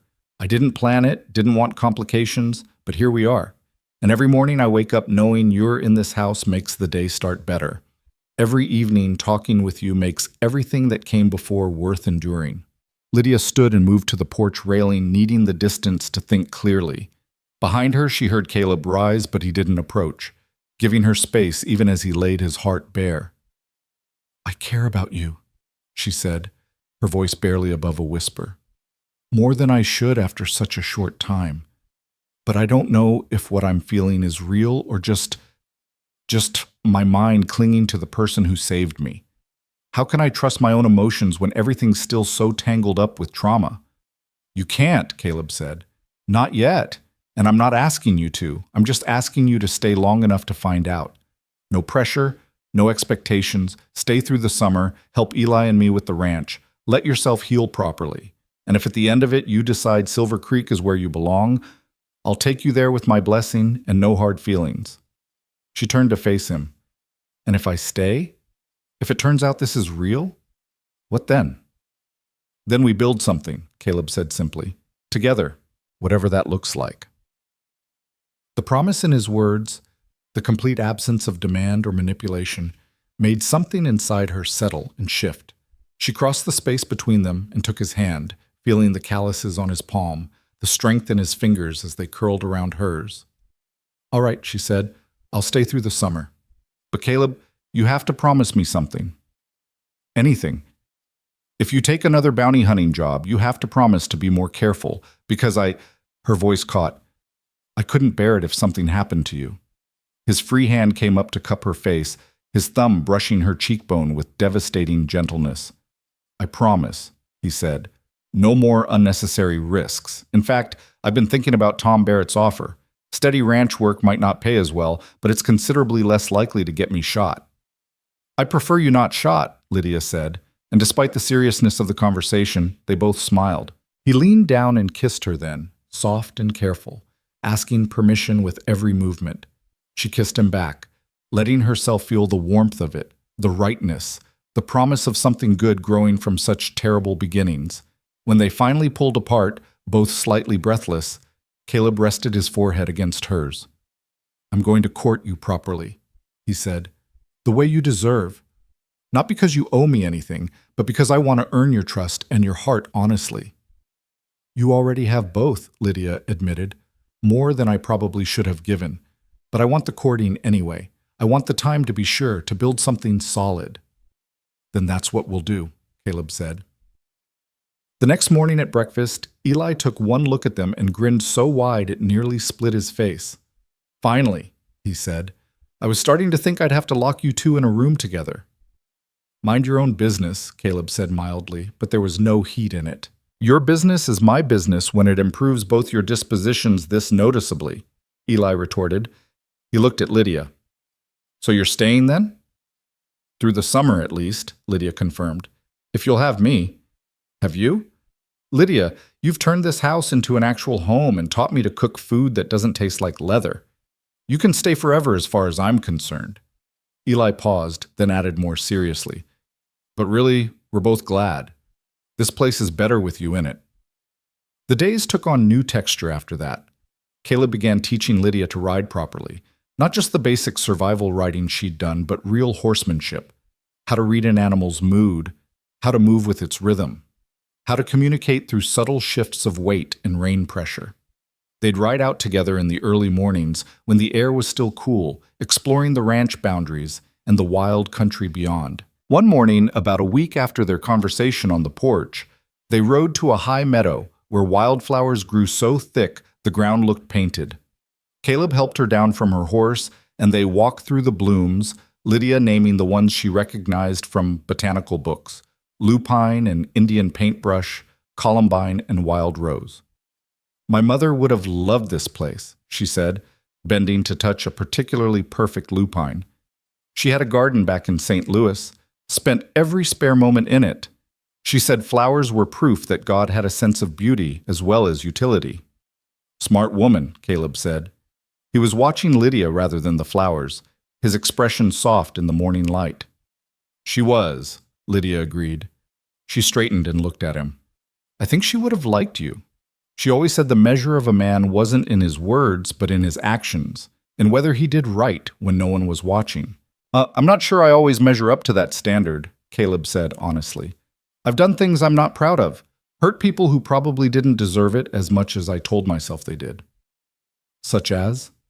He was quiet for a long moment, then said, There was a man 2 years ago, wanted for robbery and assault. I tracked him for 3 weeks, finally cornered him in a line shack in the mountains. He tried to draw on me and I shot him. Standard bounty hunter work. But later I found out he had a family, a wife, and 2 kids who depended on him. The money he'd stolen was to pay for his daughter's medicine. She had lung fever, and the doctor wanted payment up front. That wasn't your fault, Lydia said. You couldn't have known. Couldn't I? Caleb's voice was heavy with old guilt. If I'd talked to him instead of just assuming he was another outlaw, if I'd brought him in alive instead of shooting first, maybe there was another way that wouldn't have left 2 kids without a father. Well, Lydia took his hand. Or maybe he would have killed you and gone on to hurt other people. You can't carry the weight of every possible alternative outcome, Caleb. You did what you thought was right with the information you had. I know, he said. Logically, I know that. But it still haunts me sometimes. It's part of why I want to stop bounty hunting, why I'm ready to just work the ranch and live a quieter life. I'm tired of making life or death decisions about people I don't really know. She squeezed his hand, understanding in that moment why he was so careful with her, so gentle and patient. He'd seen what violence could do, how quickly it could destroy lives, and he was determined not to be careless with something as precious as another person's heart.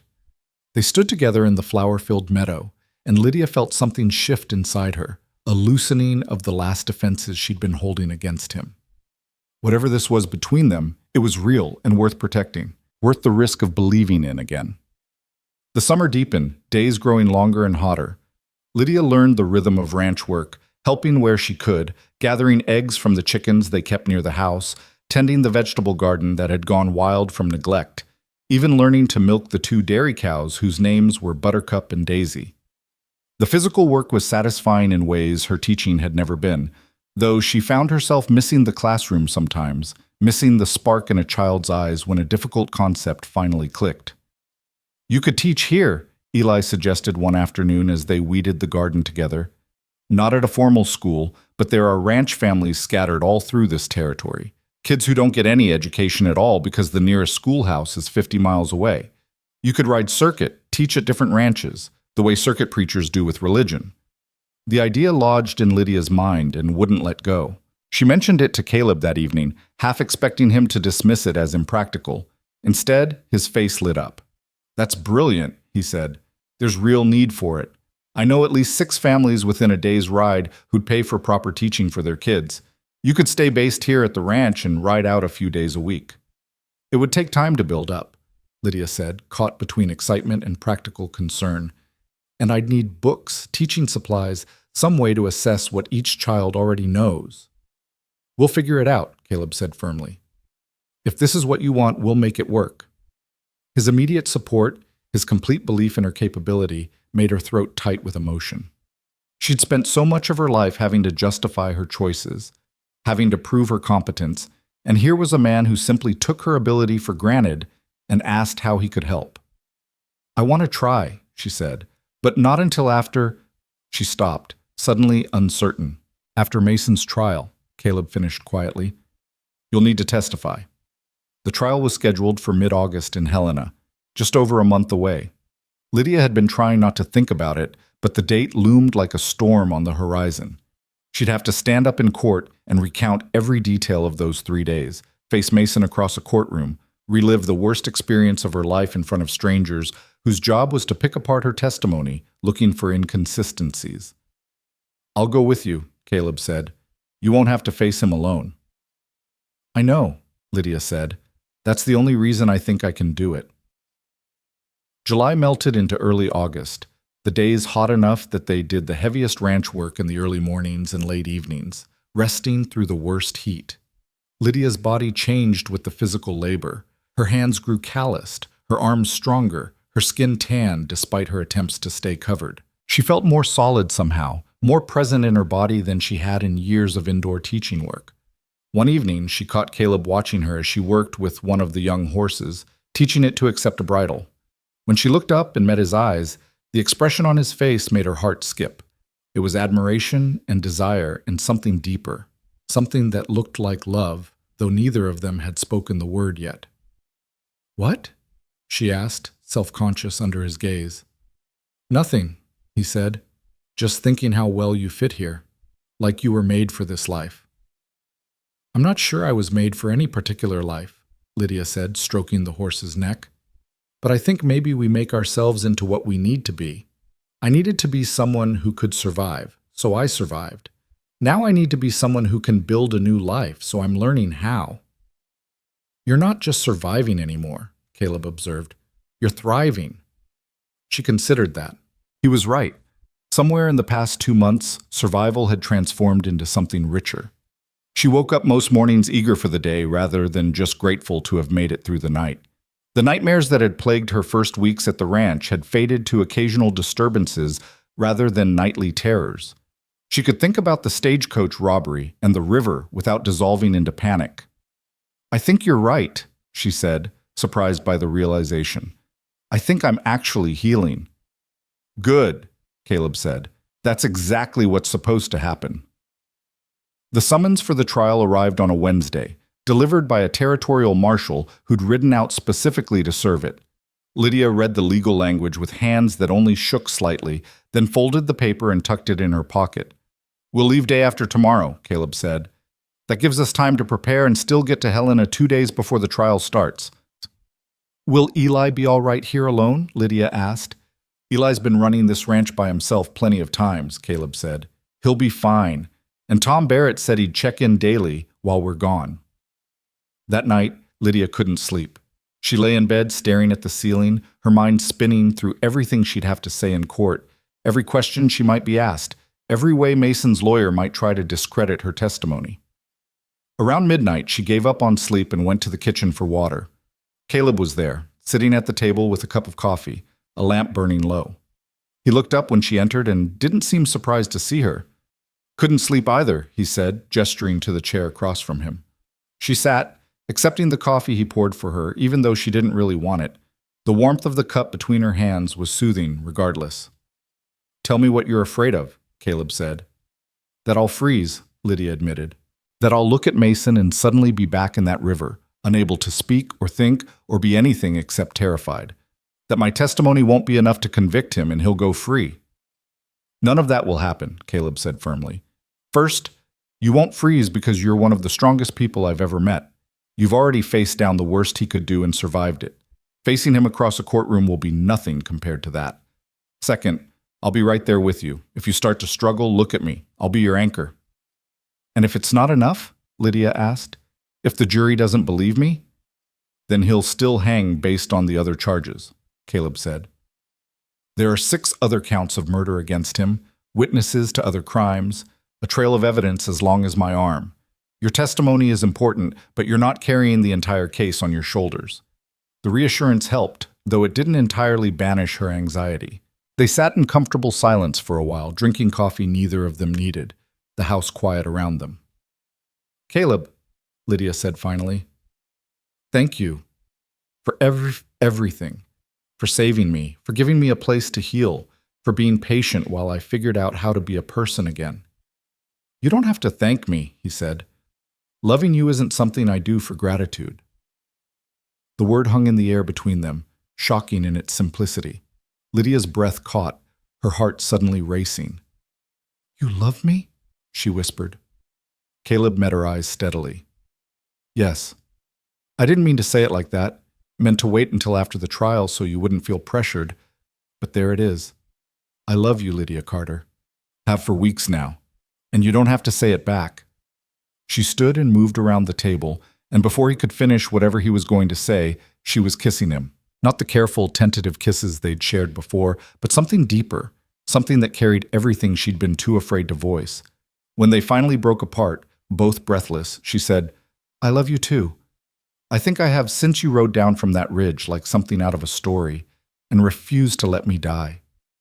His arms came around her, pulling her close, and she tucked her head against his shoulder and felt something fundamental settle into place. This was what home felt like. Not a place, but a person. Someone whose presence made her feel both safe and brave enough to face whatever came next. They stayed like that for a long time, holding each other in the lamplit kitchen, while outside the Montana night stretched vast and starlit over a territory that had tried to break them both, but had instead given them each other. The journey to Helena took 3 days of steady riding through increasingly settled country. They passed homesteads and small settlements, saw more people in an hour than Lydia had seen in 2 months at the ranch. The proximity of so many strangers made her anxious at first, but Caleb's solid presence at her side helped her push through it. Helena itself was a shock after the isolation of the ranch. Streets crowded with wagons and horses, buildings 3 stories tall, the noise and bustle of territorial commerce. They took rooms at a modest boarding house run by a widow named Mrs. Fletcher, who took one look at Lydia's nervous face and seemed to understand without explanation what brought them to town. "Trial witness?" she asked quietly as she showed them to their separate rooms. "Yes, ma'am," Caleb confirmed. "You'll do fine, dear," Mrs. Fletcher said to Lydia. "The judge is fair, and the prosecutor is good at his job. That Mason fellow will get what's coming to him." The day before the trial, Lydia met with the prosecutor, a sharp-eyed man named Alistair Green, who went over her testimony with methodical thoroughness. He warned her that Mason's defense attorney would try to rattle her, would suggest she was mistaken about details or motivated by revenge. "Just tell the truth exactly as you remember it," Green said.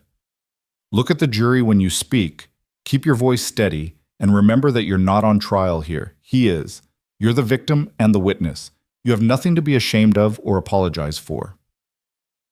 That night, Caleb took her to dinner at one of Helena's better restaurants, trying to distract her from the next day's ordeal.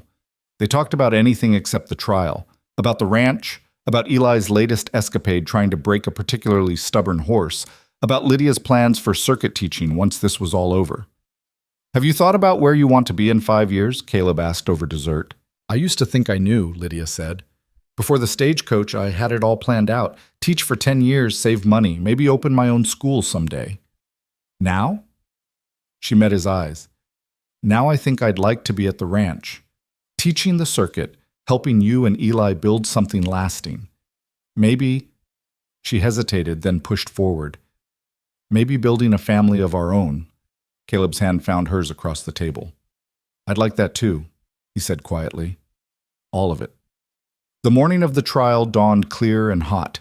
Lydia, dressed in the nicest dress Mrs. Webb had given her, pinned her hair up with care, and tried to eat the breakfast Mrs. Fletcher insisted on providing. Her stomach was in knots, her hands shaking slightly, but when Caleb took her arm and they walked to the courthouse, his steady presence gave her courage. The courtroom was packed with spectators, journalists, and the curious. Mason sat at the defense table in clean clothes that made him look almost respectable, his face carefully neutral. When his eyes found Lydia, she saw recognition and something else. Not quite fear, but wariness. The look of a man who knew his fate hung in the balance. She didn't look away. She met his gaze steadily, letting him see that she wasn't the terrified woman he'd dragged toward the river. She'd survived him, had become stronger because of what he'd tried to do, and that strength would be what condemned him. The trial proceeded with formal efficiency. The prosecutor laid out the charges, the defense attorney argued precedent and reasonable doubt, and witnesses were called one by one.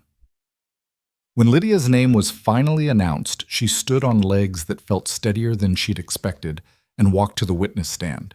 The prosecutor led her through the testimony carefully: the stagecoach robbery, the murders she'd witnessed, the 3 days of captivity, the moment at the river when Caleb's bullet had cut her free. She kept her voice level, her eyes on the jury, telling the story without embellishment or drama, just the simple truth of what had happened. Mason's defense attorney rose for cross-examination, and Lydia braced herself. "Miss Carter," he began smoothly, "you've told us a very compelling story, But isn't it true that you were traumatized by these events? That your memory might be unreliable? My memory is perfectly clear, Lydia said firmly. I wish it weren't. I wish I could forget some of what I saw. But I remember every detail with terrible clarity. And yet you claim my client personally ordered your execution. Isn't it possible you misheard, that someone else gave that order? No, Lydia said. Garrett Mason looked directly at me and said, quote, "End of the line, sweetheart." Then he told his men to drown me, and let's move on. There was no misunderstanding. The attorney tried several more angles, but Lydia held firm, her testimony unwavering. After 30 minutes, he finally gave up and dismissed her. As she stepped down from the witness stand, she looked at Caleb sitting in the gallery and saw pride and love written plainly on his face. The trial lasted 3 more days, but the verdict was never really in doubt. The jury deliberated for less than 2 hours before returning with guilty verdicts on all counts. The judge sentenced Mason to hang within the month, and as the marshal led him from the courtroom, he looked once more at Lydia. This time she didn't see wariness. She saw defeat, and the knowledge that justice had finally caught up with him. Outside the courthouse, Caleb pulled her into his arms, holding her tight while she shook with released tension and relief. "It's over," he murmured into her hair. "It's finally over." "Not quite," Lydia said, pulling back to look at him. "There's still one more thing I need to do." She led him to the telegraph office and composed a message to Silver Creek School Board, thanking them for holding the position, but formally declining the offer. Her future, she'd realized, wasn't in a town she'd never seen teaching children she'd never met. Her future was at the Reeves Ranch, building a life with a man who'd saved her in every way a person could be saved. They left Helena the next morning, riding toward home with lighter hearts and the promise of a future finally, truly beginning. The Montana summer stretched golden and perfect around them, and for the first time since that terrible day on the road to Silver Creek, Lydia felt not just alive, but genuinely, completely free. The ride back to the ranch felt different from any journey Lydia had made before. The weight she'd been carrying since that terrible day on the stagecoach road had lifted, not completely. She suspected those scars would never fully disappear, but enough that she could breathe deeply and look at the horizon without fear shadowing every thought. Caleb rode beside her, his presence as steady as the mountains in the distance, and occasionally their eyes would meet and something would pass between them that needed no words. They stopped the first night at a creek where willows grew thick and the water ran clear over smooth stones. While Caleb tended the horses, Lydia walked to the water's edge and knelt, dipping her hands in the current. It was cold enough to make her gasp, and for a moment she was back in the Snake River with rope cutting her wrists and death pulling at her skirts. But then Caleb's hand touched her shoulder, grounding her in the present, and the memory released its grip. "You all right?" he asked quietly. "Yes," she said, and meant it. "I was just thinking how strange it is that water tried to kill me, but now it's just water again, just a creek where we're camping for the night." "That's how healing works," Caleb said. "Things that hurt you stop having power over you. Takes time, but it happens." She stood and turned to face him, and in the fading light his features were shadowed and strong, his pale eyes reflecting the last of the sunset. Without planning it, without overthinking, she stepped into his arms and kissed him with an urgency she hadn't allowed herself before. He responded immediately, his arms coming around her, pulling her close, and for a long moment there was nothing but the two of them and the promise of everything they might build together. When they finally broke apart, both slightly breathless, Caleb rested his forehead against hers. "Marry me," he said, the words simple and direct, no elaborate speech or careful planning. "Not today or tomorrow, but soon, whenever you're ready. I want to spend whatever years I have left making you happy, building a life with you, showing you every single day that you're loved and valued and safe." Lydia felt tears prick her eyes, but they were good tears, the kind that came from overwhelming emotion rather than pain. "Yes," she said, "yes, I'll marry you. And I don't need a long engagement or a fancy wedding. I just need you and a preacher and the promise that we're in this together. Always together," Caleb promised, and kissed her again. They reached the ranch 2 days later to find Eli waiting on the porch, a grin splitting his face when he saw them riding in. "Well," he called as they dismounted. "How'd it go?" "Mason's going to hang," Caleb said. "Justice served." And more importantly, Lydia added, unable to keep the smile from her voice, your brother asked me to marry him. Eli whooped and jumped off the porch, grabbing them both in an enthusiastic embrace that nearly knocked all three of them over. About damn time! I was starting to think you two would dance around each other forever. He pulled back, looking between them with obvious joy. So when's the wedding? Soon, Lydia said. We haven't set a date yet, but soon. Good, Eli said.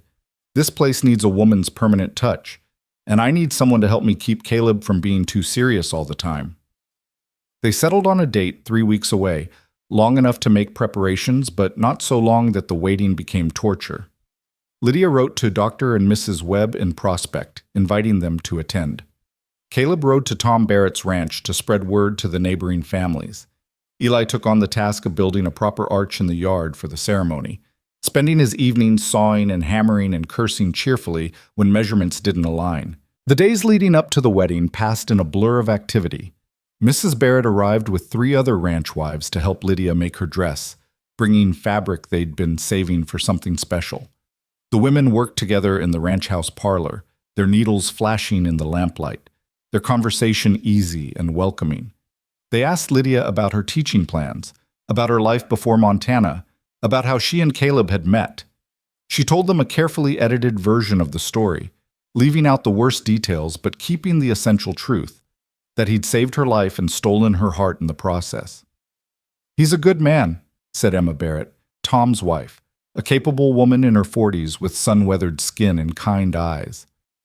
Helped us out more times than I can count, never asking for anything in return. You're lucky to have found each other. I know, Lydia said, watching her hands work the delicate fabric. The dress was taking shape beautifully, simple but elegant, with lace at the collar and cuffs that Mrs. Webb had sent from Prospect. Sometimes I think about how easily it could have gone differently. If Caleb had been an hour later reaching that river, if his aim hadn't been perfect, if any of a dozen things had changed, but they didn't, interrupted Sarah Mitchell, the youngest of the ranch wives at barely 25. That's what matters. You can drive yourself crazy thinking about what might have been. Better to be grateful for what is. The wisdom in those simple words struck Lydia deeply. She'd spent too much time dwelling on the trauma, not enough celebrating the fact that she'd survived it and found something precious on the other side. Caleb, meanwhile, was dealing with his own preparations. He rode into Helena and returned with a simple gold band that had belonged to his mother, carefully preserved in a box with his parents' other treasured possessions. He showed it to Lydia in the privacy of the barn one evening, the metal gleaming softly in the lamplight. My father gave this to my mother when they married, he said. She wore it every day until she died. I know it's not new, not something I picked out specifically for you, but it's perfect, Lydia interrupted, taking the ring gently. It means something. It has history and love woven into it. I couldn't ask for anything better. He visibly relaxed. I was worried you'd want something fancier. I don't need fancy, Lydia said. I need real and honest and true. That's what this is. The night before the wedding, the ranch wives insisted on taking Lydia to the Barrett Ranch for a small celebration, leaving the men to their own devices. They fed her well, shared stories of their own courtships and marriages, and gave her advice that ranged from practical to scandalous. Lydia laughed until her sides hurt, feeling welcomed into a community she hadn't known she was joining. One thing you should know about ranch life, Emma Barrett said as the evening wound down. It's hard, brutal sometimes. The weather doesn't care about your plans, the cattle don't respect your schedule, and there will be days when you wonder why you didn't just stay in civilization, but there's also a freedom here that you can't find anywhere else. A sense of building something with your own hands, of living by your own choices. And when you've got a good man beside you, someone who will work as hard as you do and love you just as fiercely, well, that makes all the difference. Caleb's a good man, Lydia said softly. The best, Emma agreed, which is why we're all so glad he found you. He's been alone too long carrying too much weight by himself. You'll lighten that load, and he'll do the same for you. That's what marriage is supposed to be. 2 people making each other's burdens easier to bear. But Lydia thought about those words as she lay in the Barrett's guest room that night, unable to sleep from excitement and anticipation. Tomorrow she would marry Caleb Reeves, would bind her life to his in front of God and community, would choose deliberately and consciously to build a future with him. The girl who'd boarded a stagecoach in Fort Benton 3 months ago would never have imagined this outcome. But the woman she'd become through fire and fear and ultimately love knew with absolute certainty that this was right. The wedding day dawned clear and perfect, the sky that particular shade of blue that seemed to exist only in Montana. Lydia dressed with Mrs. Barrett's help, her hands trembling slightly as she fastened the buttons on her new dress. The fabric was cream-colored cotton, simple but well made, and when she looked at herself in the mirror, she saw someone she barely recognized, stronger than before, marked by experience but not broken by it, ready to step into a new chapter with clear eyes and an open heart. The ceremony was held in the yard beneath Eli's carefully constructed arch, which he'd decorated with wildflowers that morning. About 30 people had gathered, neighboring ranchers and their families, Dr. and Mrs. Webb from Prospect, Marshall Bridger from Helena, who'd made the journey specifically to attend. Even Tom Barrett's ranch hands had showed up, dressed in their best shirts, standing at the back and grinning. Caleb stood waiting beneath the arch, and when Lydia emerged from the house on Eli's arm, the younger brother having insisted on giving her away, she saw Caleb's expression shift into something that made her breath catch. It was awe and love and gratitude all mixed together, the look of a man who couldn't quite believe his good fortune. The circuit preacher, Reverend Walsh, kept the ceremony blessedly brief. He spoke about commitment and partnership, about building a life on faith and trust, about the sacred bond between two people who chose each other freely. When it came time for vows, Caleb spoke first, his voice steady and clear. Lydia, I promise to love you and protect you, to work beside you and support your dreams, to be honest even when it's hard and patient when you need time. I promise to make you laugh when I can and hold you when you cry. I promise to be worthy of the trust you've placed in me, every single day for the rest of my life. Lydia's own vows came from somewhere deep inside, words she hadn't planned but that felt completely true. Caleb, I promise to love you with everything I am, to build a life with you that honors what we've both survived and celebrates what we've found together. I promise to be your partner in all things, to challenge you when you need it and support you always. I promise to make our house a home and our life an adventure worth living. Reverend Walsh blessed the union, and when he pronounced them married, Caleb kissed her with a gentleness that somehow conveyed more passion than any dramatic gesture could have. The gathered crowd cheered, and someone, probably one of Tom Barrett's ranch hands, fired a pistol in the air in celebration. The rest of the day passed in a blur of joy. Tables had been set up in the yard laden with food the ranch wives had prepared. There was music courtesy of a fiddle player from one of the neighboring ranches, and dancing that went on until the stars came out. Eli made a toast that was equal parts sentimental and teasing, thanking Lydia for civilizing his brother and promising to be the best brother-in-law in the territory. Dr. Webb pulled Caleb aside for a quiet conversation that ended with the older man clapping him on the shoulder and nodding approval. As evening fell and the celebration continued around them, Caleb and Lydia slipped away from the crowd and walked to the ridge overlooking the valley. The land stretched away in all directions, darkening now as sunset faded to twilight, dotted with the lights of neighboring ranches and the stars beginning their nightly appearance.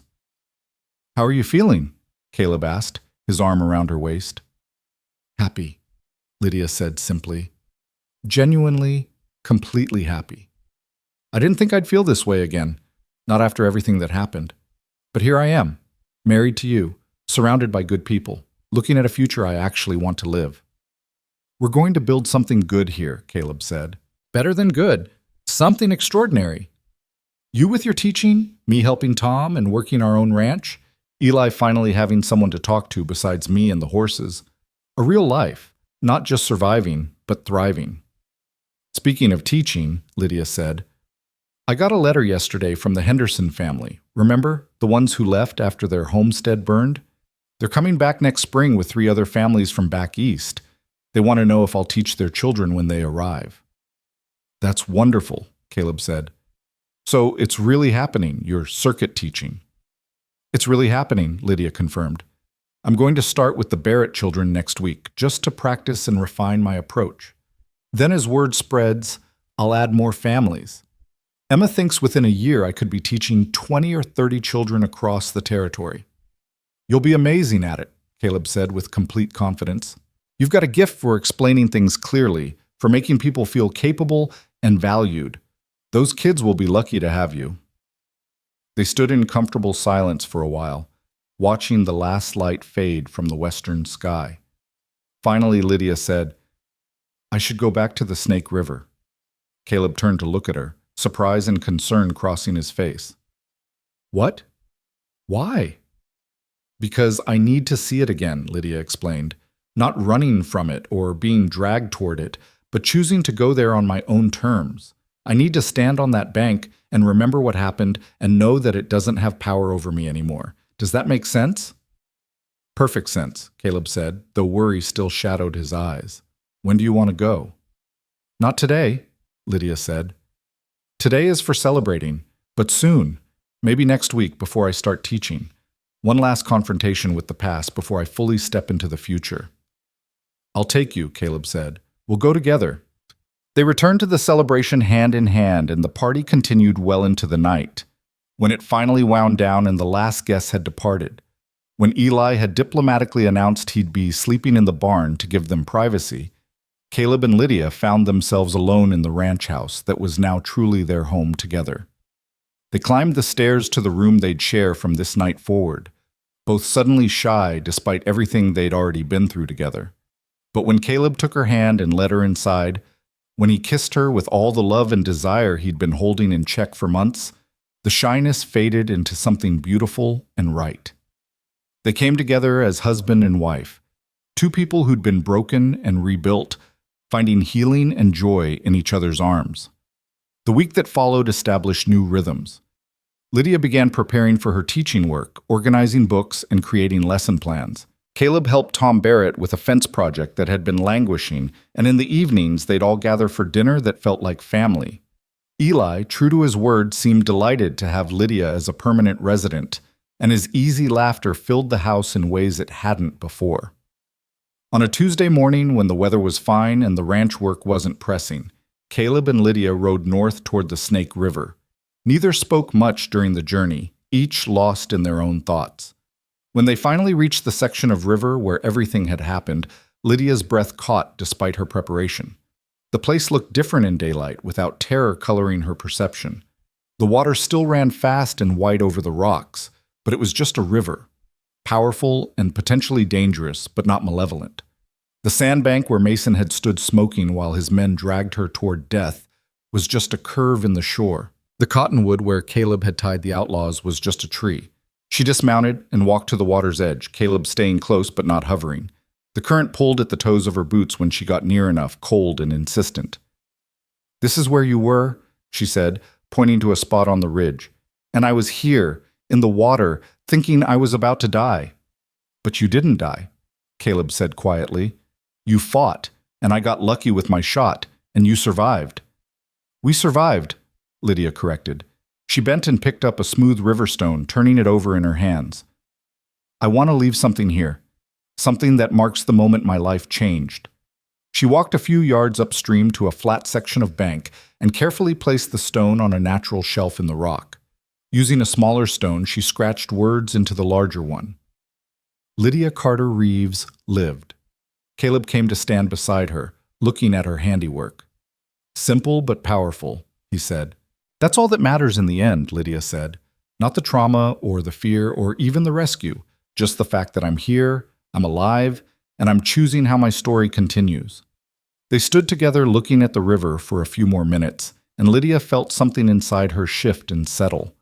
The nightmares would probably never completely stop, and she'd carry the scars, both visible and invisible, for the rest of her life. But they didn't define her anymore. They were just part of a larger story that included love and purpose and a future bright with possibility.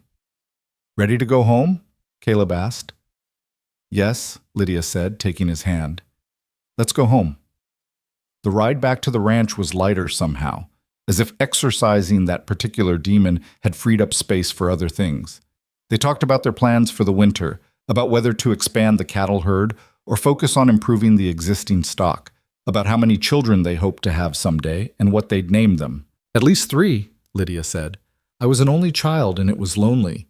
I want our children to have siblings, to grow up with built-in friends and allies." 3 sounds good, Caleb agreed, though knowing our luck, we'll end up with 6. I could live with 6, Lydia said with a smile, as long as at least one of them is a girl, someone I can teach to read poetry and ride horses and be fierce in the world. They'll all be fierce if they take after you, Caleb said. Life settled into patterns after that, the kind of comfortable routine that makes days blur together in the best possible way.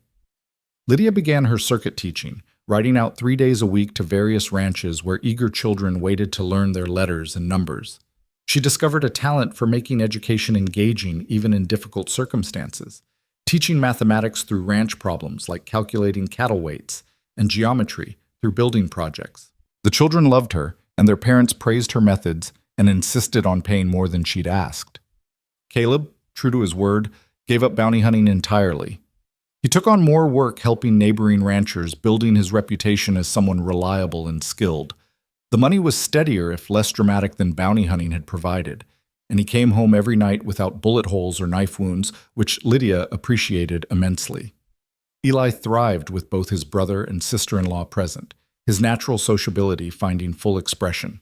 He courted Sarah Mitchell, the young ranch wife who'd helped make Lydia's wedding dress, and by Christmas had proposed. The wedding was planned for spring, and Eli joked that now all 3 Reeves household residents would be married, which seemed only fair. Winter came hard that year, bringing snowstorms that buried the valley under 3 feet of white and temperatures that made stepping outside feel like being stabbed with ice. But the ranch house stayed warm, the cattle survived in the sheltered valleys where they'd been moved, and the Reeves family, now expanded to include Lydia, weathered the season with stories and books, and Eli's increasingly skilled cooking. It was during that long winter, when Lydia was wrapped in quilts by the fire reading aloud from Dickens while snow howled outside, that she realized she was pregnant. She'd suspected for a few weeks, but had wanted to be certain before saying anything. When she finally told Caleb, his face lit up with a joy so pure it made her eyes water. "We're going to have a baby," he said, as if testing the words. "We're going to have a baby," Lydia confirmed. He pulled her into his arms, careful and gentle already. "I'm going to be a father," he murmured into her hair. "I'm going to teach our child to ride and read and be decent in the world. I'm going to make sure they know they're loved every single day." "You're going to be a wonderful father," Lydia said. "The best kind, patient and strong and full of quiet wisdom." The pregnancy progressed smoothly through the remainder of winter and into spring. Lydia continued teaching until she was too uncomfortable to ride long distances, then began holding lessons at the ranch house for nearby families. Emma Barrett and the other ranch wives descended regularly with advice and supplies, and the kind of practical knowledge that can't be found in books. Eli's wedding to Sarah Mitchell happened on a perfect April morning, and Lydia stood beside Caleb watching his brother marry with the same simple joy that had marked their own ceremony.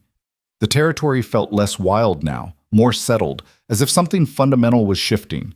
More families were arriving, more ranches being established, the beginnings of real community taking root in soil that had once seemed too harsh to sustain anything but the hardiest pioneers. Lydia went into labor on a hot August night, exactly 1 year after Mason's trial. The symmetry wasn't lost on her. On the anniversary of closing one chapter, she was opening another. The birth was hard, longer and more painful than she'd anticipated. But when dawn broke and their daughter finally arrived, squalling and red-faced and absolutely perfect, Lydia forgot every moment of suffering.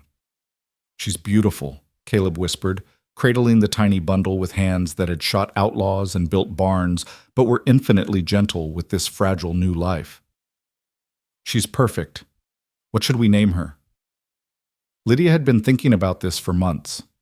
"Grace," she said, "Grace Elizabeth Reeves.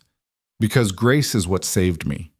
Your grace in pulling me from the river, God's grace in letting me survive, the grace of second chances and new beginnings." "Grace," Caleb repeated, and smiled. "Perfect." The years that followed were full and rich and occasionally difficult, as all good lives are. Lydia taught several dozen children across the territory, watching them grow from barely literate to reading Shakespeare alongside practical textbooks. Caleb and Eli expanded the ranch, bringing in better breeding stock and implementing new techniques they learned from agricultural journals. Grace grew into a bright, curious child who learned to ride almost before she could walk and showed signs of inheriting both her mother's love of learning and her father's quiet strength. 2 more children followed, a son they named Joshua after Caleb's murdered friend, and another daughter called Emma after Mrs. Barrett, who'd helped Lydia so much in those early days.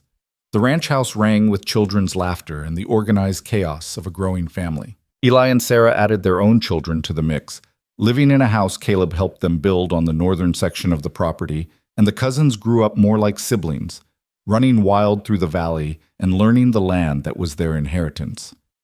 On Grace's 5th birthday, Lydia and Caleb took her to the Snake River. The child had heard simplified versions of the story that her mother had been in danger and her father had saved her. But now Lydia wanted her daughter to see the actual place, to understand that beautiful things can come from terrible beginnings. They stood on the bank where Lydia had once been dragged toward death, and Grace asked questions with the directness of childhood. "Were you scared, Mama?" "Very scared," Lydia said honestly. "More scared than I'd ever been." "But Papa saved you," Grace said with absolute confidence. "He did," Lydia agreed, looking at Caleb over their daughter's head. "And then we saved each other in all the ways that matter." The stone Lydia had marked years before was still there, the words she'd scratched into it worn but legible. Lydia Carter Reeves lived. Grace traced the letters with her small finger, sounding out the words. "That's your name, Mama." "It is," Lydia said. "I put it here to remember that no matter how bad things get, we can survive them. We can come back stronger and build lives worth living." They planted wildflower seeds on the bank before leaving, Grace carefully patting dirt over them with her small hands. By next summer they'd bloom, bringing beauty to a place that had once held only terror. It seemed fitting somehow, the ultimate reclamation, turning a site of near death into something that celebrated life. As the years passed and Lydia's hair began to show threads of silver, as Caleb's face gained more lines and their children grew toward adulthood, she sometimes thought about that girl who'd boarded a stagecoach in Fort Benton with nothing but hope and a teaching certificate. She thought about how that girl had nearly died, had been dragged toward a river that wanted to swallow her, had looked up to see a man on horseback descending like salvation itself. She thought about how terror and trauma had tried to define her, had nearly succeeded, but how she'd fought her way free with Caleb's help and the stubborn refusal to let violence have the final word. She thought about grace, the grace of being saved, the grace of saving herself, the grace of building something good from wreckage. On their 20th wedding anniversary, Caleb and Lydia stood on the porch of their ranch house as the sun set over the valley. Their children were inside with the grandchildren that had started arriving, Grace's twin boys, Joshua's daughter, Emma's son. The house was full of noise and life and the beautiful chaos of family. "Happy?" Caleb asked, his arm around her waist, his hair more gray than brown now, but his eyes still that same pale blue that had looked at her with such determination when he'd pulled her from the river. "More than I ever thought possible," Lydia said. "There were days early on when I couldn't imagine feeling anything but afraid, when survival seemed like the best I could hope for. But look at what we built." "We built it together," Caleb said. "Everything good in my life started the day I rode down that ridge and saw you in that river. Pulling you out pulled me out too, in a way. Gave me purpose beyond just hunting bad men. Gave me a reason to build instead of just chase." "The river tried to take me," Lydia said, echoing words she'd spoken before. "But you wouldn't let it." "Thank God for that," Caleb said, pulling her close. "Because these 20 years with you have been the best of my life." Inside, they could hear Grace's voice raised in laughter. Eli telling one of his stories that somehow got more elaborate with each retelling, Sarah shushing the children before bedtime, the ordinary sounds of a family loving each other. Outside, the Montana night settled over the valley, stars emerging one by one in the darkening sky, and somewhere far to the north, the Snake River ran on as it always had, powerful and dangerous and beautiful, witness to death and salvation, and the moment when 2 lives had collided and changed forever.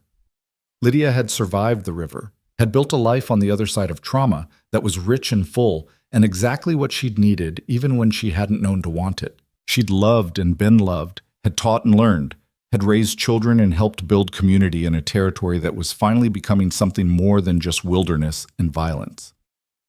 The story that began with terror and a rifle shot had become something else entirely: a love story, a survival story, a testament to the human capacity for healing and hope. And standing on her porch, with her husband's arm around her and her family's laughter filling the air, Lydia understood with crystal clarity that this was the best ending she could have possibly written, not just surviving, but truly, deeply, joyfully living. The river had tried to take her, but she had refused to be taken. And in refusing, she had claimed everything beautiful that followed: the man, the family, the life, the love. All of it earned, all of it chosen, all of it hers. The story was complete, the circle closed, the journey from that terrible day to this perfect moment finally, fully traveled. And it was good. It was also very, very good.